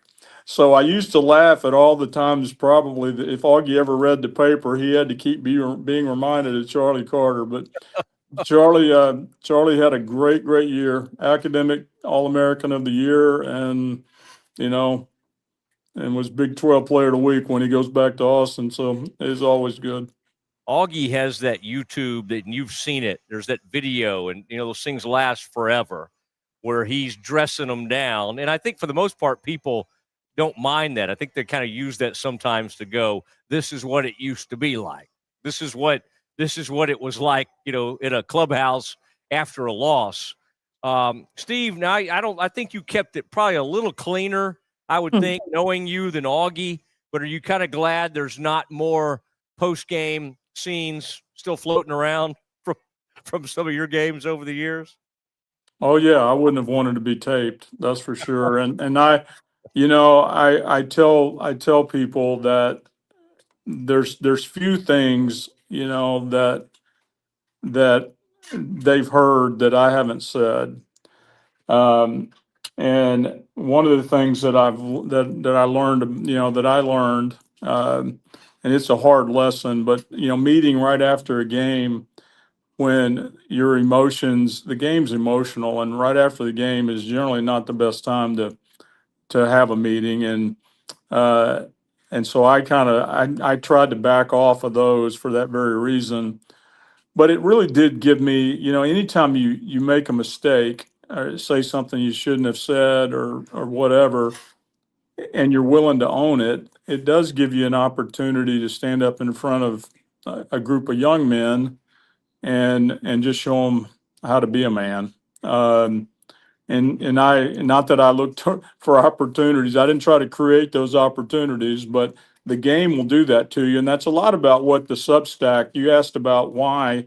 Yeah. That's a lot of what has come out of me over the last year or so when I've been writing, is just how much God used the game to impact me. I always saw myself as one who would use the game to impact others, and what I've learned is that God cares about baseball, and that He cared about it because it's something I cared about, and that He could use it to change me and to impact me. And I don't want to suggest that He's finished because there's a whole lot of work left to be done on me, but it is, I think, somewhat rewarding, interesting, encouraging to be able to do something you love to do and know that it's something that God can use in your life to help you. Well, I just was excited to catch up with you. And during some huge low moments in Baylor athletics, and 2003 comes to mind from the basketball standpoint, the baseball was so great. And of course, then the women's basketball got going. But, I mean, with y'all, what you did, that 05 team, that trip, that was unbelievable. Omaha, 2003 was a great, great team. I think that might have been the year Zane got hurt late. I still, I'll bump it. He's a neat guy, but it's probably, isn't that wild to think back on those years when you kind of needed to have like one great closer or one great bullpen guy. Not that you didn't have others, but now it's like you really want to have your best pitchers all in that bullpen. Like, is it? I'm not saying the game's changed completely, but college baseball, was that one of the biggest changes that those? I mean, some of your best back in the day, if you had a great one, you wanted them to start for you, and that was it. And you wanted them to go as many innings as they can. And I mean, there were times this year Baylor was trying to get that ball, give us 2 innings. Just give us 2 good innings, and let's get that ball in the hands of the bullpen. Is that, Steve, if you look back, is that one of the bigger changes in college baseball? Well, you've got to be able to deal with who you have. And Yeah. I remember after Jason Jennings, after his freshman year, he came in as a freshman and had 10 saves. And going into the next year, I tried to keep him in the bullpen, and wasn't able to do it, and wound up getting him out of the bullpen and, making a starter out of him. And, you just don't, again, you've got to have a lot of arms. That's the biggest thing. In this day and age, you can't have too many of them, because you're inevitably going to get somebody hurt. And sometimes that can be too many. And that's really what in the last 3 years, 13, 14, 15, we just had so many injuries, arm wise. I was trying to be perfect in terms of recruiting. I was trying to get, put all of our money into 22 players. But if you do that, you can't make any mistakes, and you also can't get anybody hurt. But that was the only way I saw going forward, is to have fewer guys on aid and try to get older by redshirting guys. There was a plan. It wasn't there was a plan, but that plan got interrupted. And so, I learned a ton. Your question about the pitching thing and how it's changed. The 2 years I spent at Auburn, it put me back in the pitching role exclusively. And now I'm managing a pitching staff in a way I never had before. Because honestly, the SEC is like the major league version of Division I baseball, and so you're not thinking about development. I think a lot of the times a lot of the years I was at Baylor, I was trying to win, but I was also trying to develop a guy. And I think back on that a lot, and how many wins and how many losses I probably caused by doing that. Well, when I'm over at Auburn working for Butch Thompson, I didn't want to cause him any losses. We're trying to win every game we were in, and I was trying to I think I really did learn how to manage a bullpen over there, like I'd never had before. Did you get to see Bo in person in college, Bo Jackson? I didn't know. Well, I watched him like everybody on TV. I never saw him in person. Okay. I remember being in Pro Ball though, when he was coming out and he was talking about he was going to play both. And I do remember my teammates in professional baseball talking about that's not possible, et cetera, et cetera. And I just looked at them and I said, guys, that guy can do whatever he wants. I said, he's a different animal. And the couple years I was at Auburn, I made it known that, if I'm not an autograph hound and I don't like to take pictures with a lot of guys, but if that dude ever showed up, I wanted a picture and an autograph, because I think he's one of the most special. Him and Herschel Walker, to me, are still the two that they're just different. They're unicorns. Yeah, I remember hearing him. He chose to go into Auburn and play football rather than take the Yankees money from Steinbrenner. And I think when they would play the Yankees, he'd be at Yankee Stadium. If he hit a home run or whatever, I think he looked right up there at that owner's box because Steinbrenner had really given him a hard time about not coming to the Yankees. And you never know about all those things. Like Drew Henson was a bonus baby, and he went to the Yankees, and it didn't work out. And he ends up with the Cowboys, and it didn't work out there. I mean, you just never know about how those things are going to go. Steve, how about John Elway? Oh, geez. There's another one. Yeah, and they kind of used that to get him to the place where they wanted him. He and his dad, Jack Elway. They used the baseball, I guess, to eventually get him over to Denver. People think Eli was the first guy not to want to go somewhere, but that has some that certainly has some history. All right, well, listen, you'll have a good week. I'll be monitoring district. I hope McGregor gets rolling.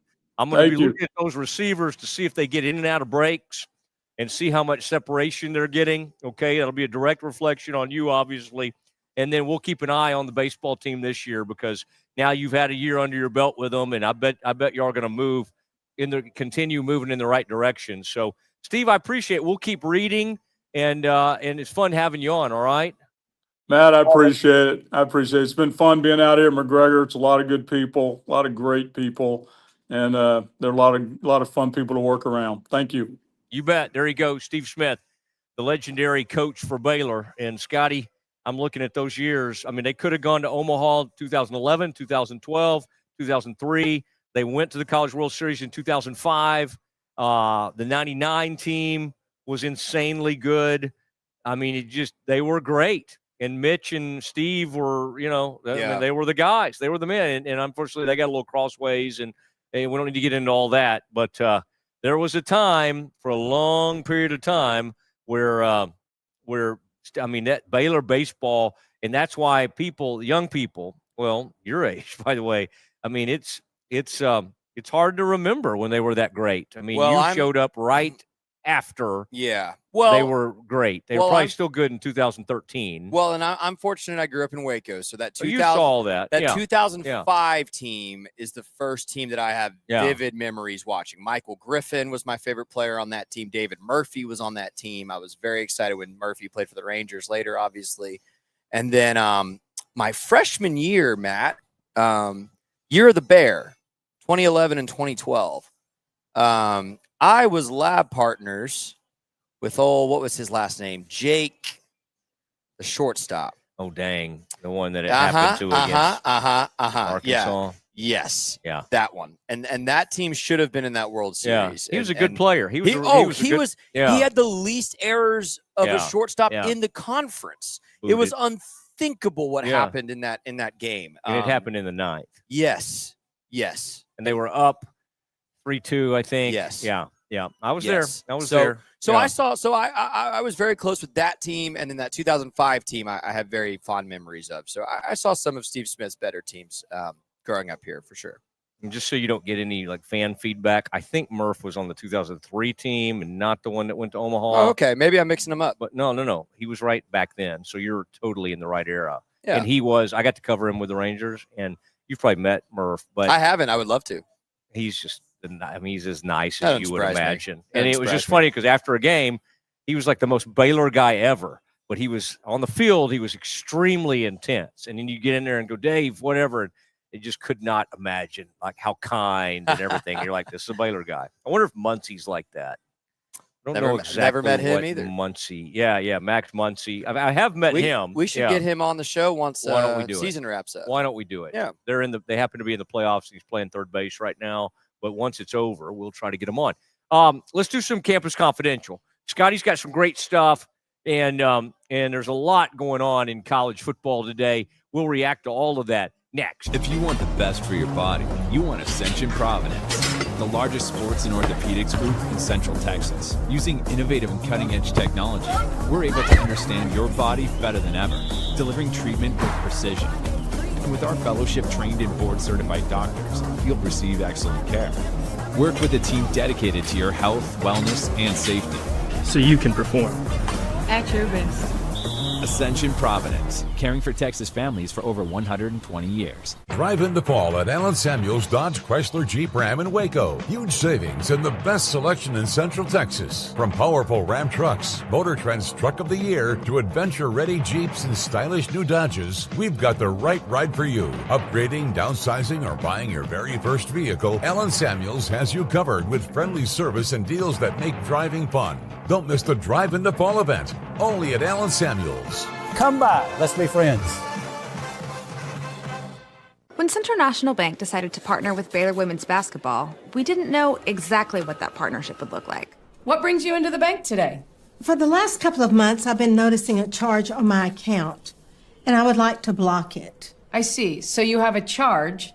Yes? And you'd like to block it? Yes. I think you should take the charge. What? Yeah, I definitely think you should take the charge. I don't think you understand. Sometimes you just have to take one for the team.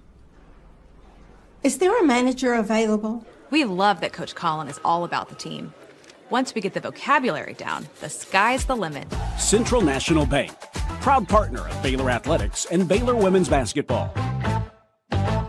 I have Mac Rhodes, director of Baylor Athletics, on the phone. Mac, can you tell Peggy why she should take the charge? Of course she should take the charge. Wait, are you at the bank again? And who is Peggy?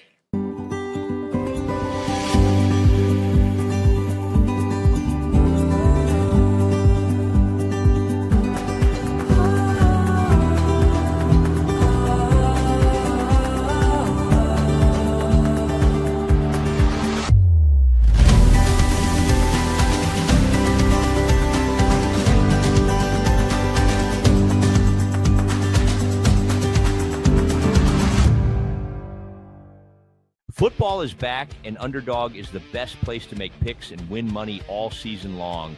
Playing on Underdog is easy. Just pick whether your favorite players will go higher or lower on stats like touchdowns, receiving yards, interceptions, and more. Get your picks right, and you could win up to 5,000 times your cash. You can play with as little as $1. Download the app today and sign up with promo code Mosley to score $50 in bonus funds when you play your first $5. That's promo code MOSLEY. Millions of fans have already won billions making picks on Underdog. Will you be next? Underdog, make picks, win money. Must be 18 plus, 19 plus in Alabama and Nebraska, 19 plus in Colorado for some games, 21 plus in Arizona, Massachusetts, and Virginia, and present in a state where Underdog Fantasy operates. Terms apply. See assets.underdogfantasy.com/web/play-and-get-terms_DFS_.html for details. Offer not valid in Maryland, Michigan, Ohio, and Pennsylvania. Concerned with your play? Call 1-800-GAMBLER or visit www.ncpgambling.org. In New York, call the 24/7 HOPE line at 1-877-8-HOPE-NY or text HOPE-NY. That's 467-369. Welcome back. Matt Mosley Show live at the Brazos Landing today. Having a great time. Matt is devouring some Bang Bang shrimp, so you know he doesn't just talk about it every day when we do the landing. He is eating it as I speak. I had the gumbo. It was quite good. We had a chips and dip trio with guac and queso and salsa. There's a whole line of draft beer that I'm looking at over here at the bar. We're going to wait and hold off on that for now. I did want to tell you, oh, Matt's not going to hold off, he said. We'll see. I've been trying to get him to drink one here on the show for a minute, but he said that's not very Baptist of me. Hey, you just saw that ad from Underdog. Seriously, I play Underdog every week. It's something I enjoy. I've already won twice this week, by the way, and I gave you those picks right here on the Matt Mosley Show. I did a little combination the last 2 days of some soccer, some baseball, and even some WNBA action. I got Odyssey Sims. Odyssey Sims helped me win some money on Underdog this week. Thank you, Baylor's GOAT, Odyssey Sims. Here's what I'm picking, though. Of course, Saturday, big game. We talked about it with Pete. Kansas State here in Waco. We'll have the Green and Gold Game Day show live on KWTX and on YouTube. And I feel like when I play Underdog, it is generally beneficial to pick players that I know and that I've watched rather than just looking at a number and taking a guess, right? And so here's what I've picked for Saturday's game. Baylor and Kansas State. And if you want to pick along with me on Underdog and use that promo code Mosley, you'll get free bonus cash to play with. So here's what I picked. Number one, they've got Connor Hawkins at half a field goal made. Listen, this is going to be a close game. I think it's a 7-point or less margin of victory for Kansas State or Baylor. I think it's time. Dave Aranda needs to kick some field goals. So I say, you know what? Connor Hawkins, he'll make at least one. So I picked it. Connor Hawkins higher than half a field goal. Avery Johnson. Okay, if there's one thing Baylor's offense cannot do, or Baylor's defense, cannot do or has not been able to do, it is stop the quarterback run. Jackson Arnold, Sam Levitt scrambled for some big yards. Zane Flores scrambled for a crazy touchdown, hurdling a guy, got called back by a penalty. Avery Johnson is going to score a touchdown on the ground. You can pick higher than half a rush touchdown. He is going to score on the ground, I have no doubt. And then this one was the money shot, guys. This was too easy. Sawyer Robertson on underdog. Higher or lower than 2.5 passing touchdowns. Matt, Sawyer has not thrown less than 3 passing touchdowns in a single game all season. I took the higher. So again, my pick on underdog. Connor Hawkins higher than half a field goal. Avery Johnson higher than half a rushing score. Sawyer Robertson higher than 2.5 passing touchdowns. And here's the deal. If you sign up, let me throw that promo code up here one more time. Sign up with that promo code Mosley. There it is. You put in $5. They give you 50 bonus cash just to play with. You can play with me at Underdog. Think it's a good thing.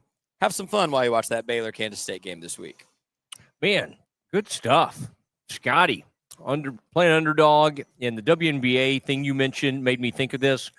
Tomorrow, Nikki Collin is going to stop by the show. Let's go. Wanted to get her out by the river, and just right out here at Brazos Landing.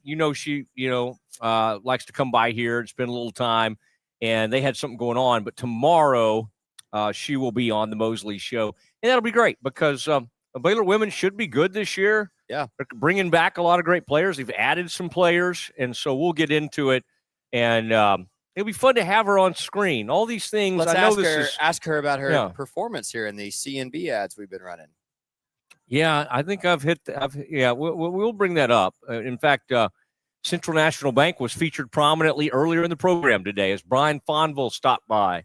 Brian, I've known him now for about a decade. He has not changed at all, and he's not added a single pound. Guys like that really, really bug me. But he's a great friend. He's a great bank executive. And the Nesbitt family, these men, they like that. They don't always put the tie on, but they'll wear a suit. And they'll even show up at the Brazos Landing in a suit. So that was good to have him on, and we appreciate C&B, appreciate being at Brazos Landing today. Scotty was just talking about the Bang Bang Shrimp. I would show it to you, but I've already devoured it. I mean, there's a tiny bit left. Yeah, I don't know. Let me see. Yeah, there's kind of some of the, it's just unbelievable what they do on the shrimp. And their food photographs beautifully. Some of the chips and the guac, and I like that salsa. And there's salsa is really good. There's a hush puppy over there, hopefully with my name on it. So excited to be a part of that, and excited to be on the Brazos. The sun's shining down on us, and it is time for something we like to call Campus Confidential. Hey, I think that's my cue. All right, Matt Mosley, some college stories of the day. Let's see where we're going to start. Probably this one. I think you referenced this earlier in the show, so I'll go ahead and throw it up here on the screen.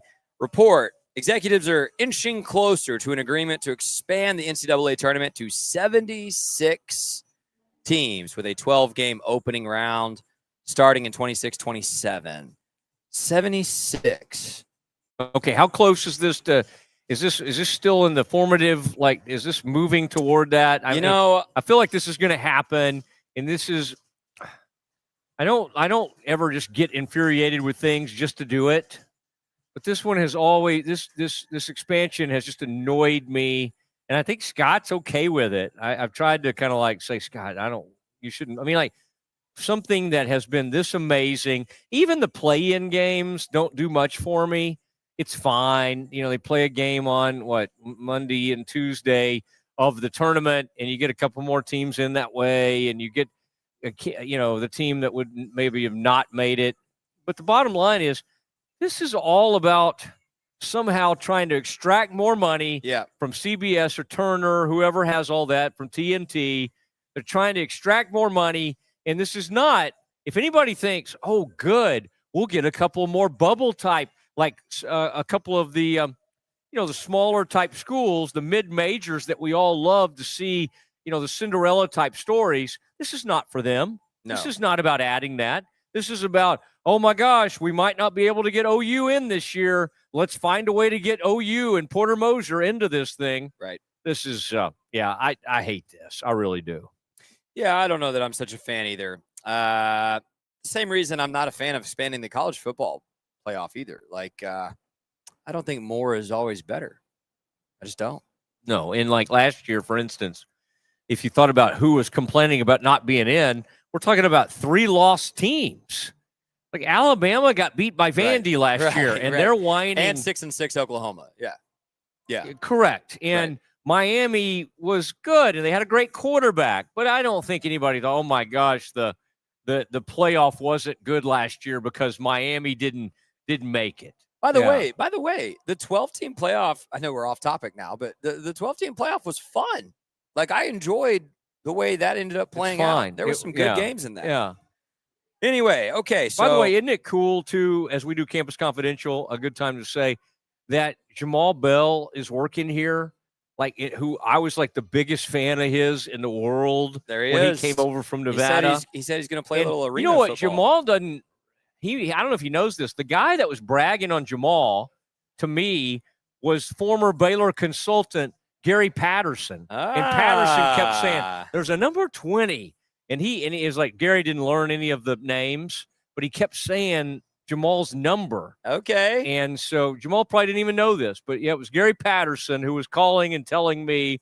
And then there was a defensive back that he liked a lot that hasn't broken through yet, named Wokmo or something like that. However, Chris Wokmo, or I don't know how you say it exactly, but Gary thought he was going to be good. But anyway, Jamal's doing some work here, and then he's going to go play some pro football. And he apparently still running a 4.3. I believe it. Why could we not sue the NCAA for another year of eligibility? I mean, everybody's doing it. Man, we should have. We should do it now. Get him on the field next year. One more year. Ride it That's back. right. We'd love that. Ride it back. Lewis is going to be back next year. Lewis Morgan, but that's fun to see Jamal, and he was great, and it's fun to get to actually meet him. Okay, what else do you have? Sorry to interrupt you there, but I thought that was very worthy of an interruption. What else do we have, sir? Yesterday afternoon, shortly after we wrapped the Matt Mosley show, Pete Thamel reporting the Big Ten is in discussions about a private capital deal to infuse at least $2 billion into the league and its schools.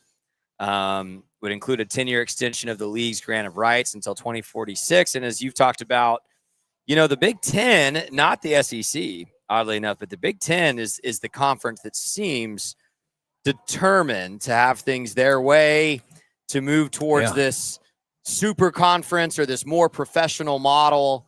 And this is going to be disruptive. We just saw, by the way, I know this isn't maybe something you were following, but a big Saudi conglomerate capital firm just bought EA Sports for billions and billions of dollars, going to be overseeing the video game industry, including the famous college football video game. So the billions of dollars being infused into these things, influencing these things, Big Ten still trying to position itself as the big decision makers on the block, I think. Yeah. And this has been talked about, and I think the Big 12 has looked into this, and SEC is so big and so bad that they were like, no, we're not doing that. We still want to, and I don't totally blame them. It's like they've got a huge thing. They know that TV is going to spend endless money on trying to get their games. Why take a $2 billion infusion? I don't even think these leagues totally know what they'll do with it. It's just kind of like, well, now seems to be a good time. The only reason they're doing it is because the schools are sitting there like, okay, how do we do rev share? How do these schools that bring in, 75 to 100 million in revenue and the Baylors of the world that are operating on a completely different level, what if we brought these billions in from these guys? But the bottom line is, even those people investing, they're not going to recoup that. But again, it's all funny money, right? They'll figure out. It's like, why are the Saudis spending millions, maybe even close to billions on golf? Do they think they're suddenly one day going to make a bunch of money doing it? No. It's for prestige. Yeah. And it's like, look at what we're able to do. Look at what we're able to control. And to your point, I mean, it totally makes sense that they would try to get their hands on like an American, video game type thing. Okay, this is a huge thing. This is a huge brand. Yep. This will be a big flex if we have this. Exactly right. Well, I mean, and it really started a couple years ago when Cristiano Ronaldo, second best soccer player in the world for the last 2 decades, announced he was playing in the Saudi Pro League. Everyone's like, why? Well, he got the biggest contract in the sport. They paid him out the wazoo to go play in Saudi Arabia, and he did. It is a changing landscape. How much does the guy make in Miami or wherever he's playing? The guy that Messi? Yeah. I don't remember. But because usually those players in the American, they don't make as much. They don't make, But that man, you would think they were taking care of him on endorsements and everything. So much money on his name, image. He shows up in those. Which beer is it that Messi shows up for? Stella. Michelob. Stella. I think you're right. Yeah. I mean, he makes so much. Yeah.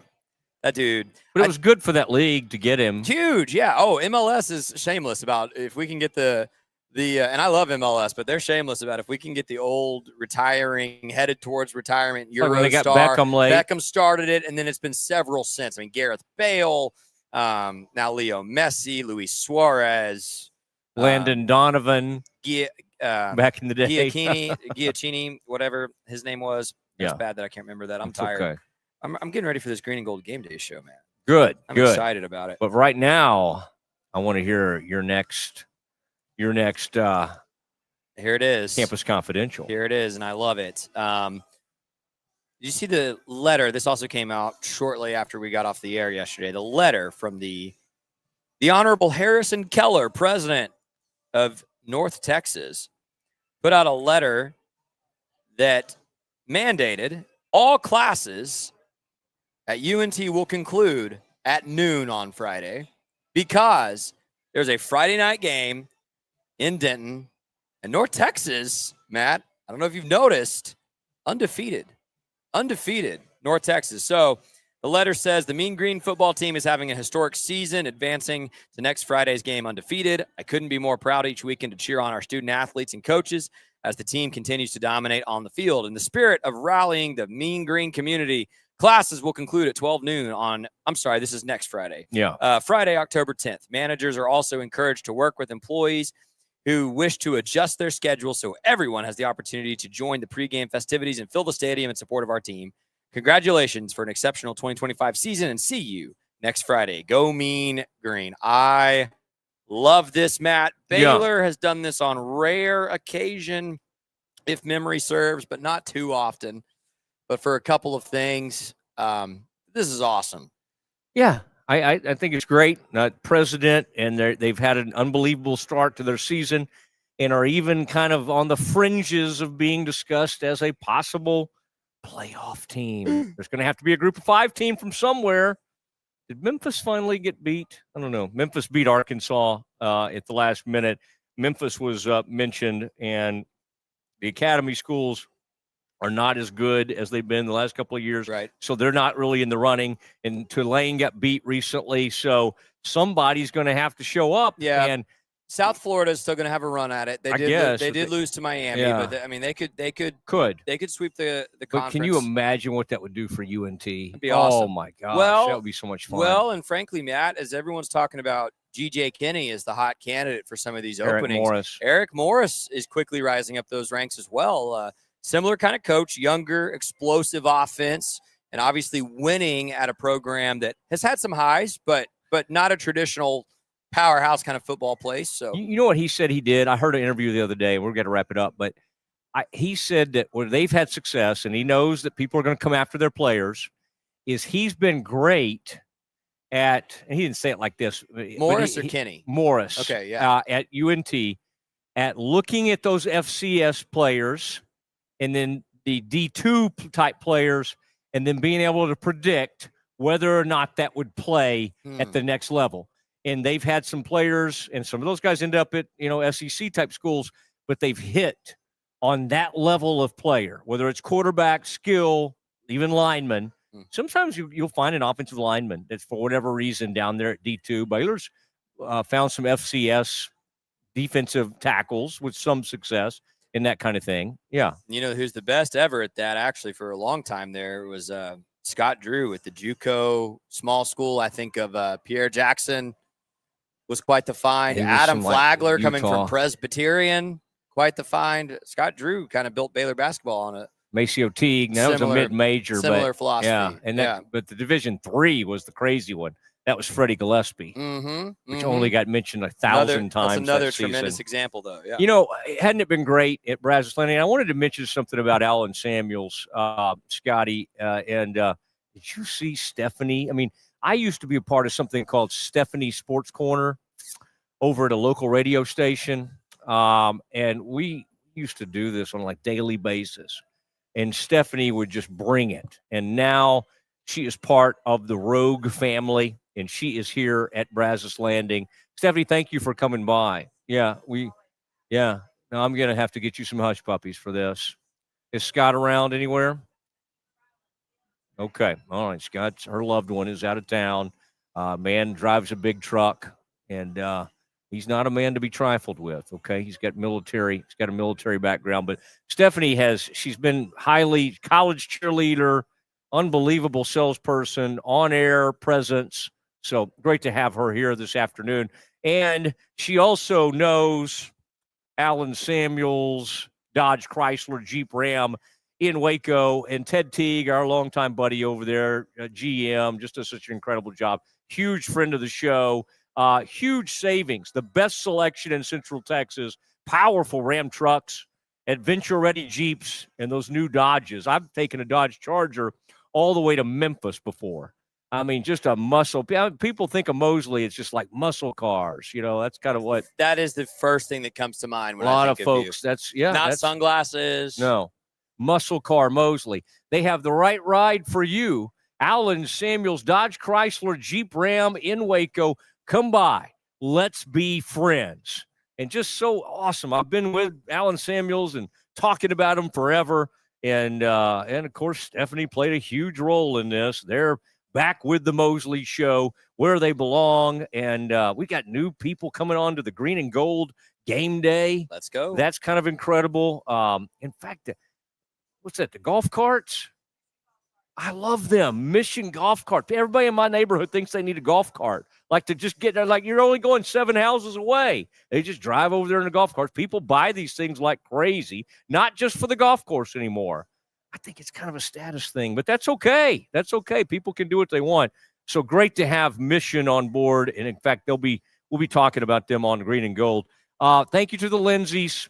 And man, Claude and Becky are great friends, and they're just they have been a huge part of what Baylor does. She was the longtime team nurse at Baylor, and Claude's just incredible. They're big supporters of Baylor, and so it's just fun to be with them and to be out here at this great bar, this great restaurant. I just had some Bang Bang shrimp. Now I'll handle up on some hush puppies.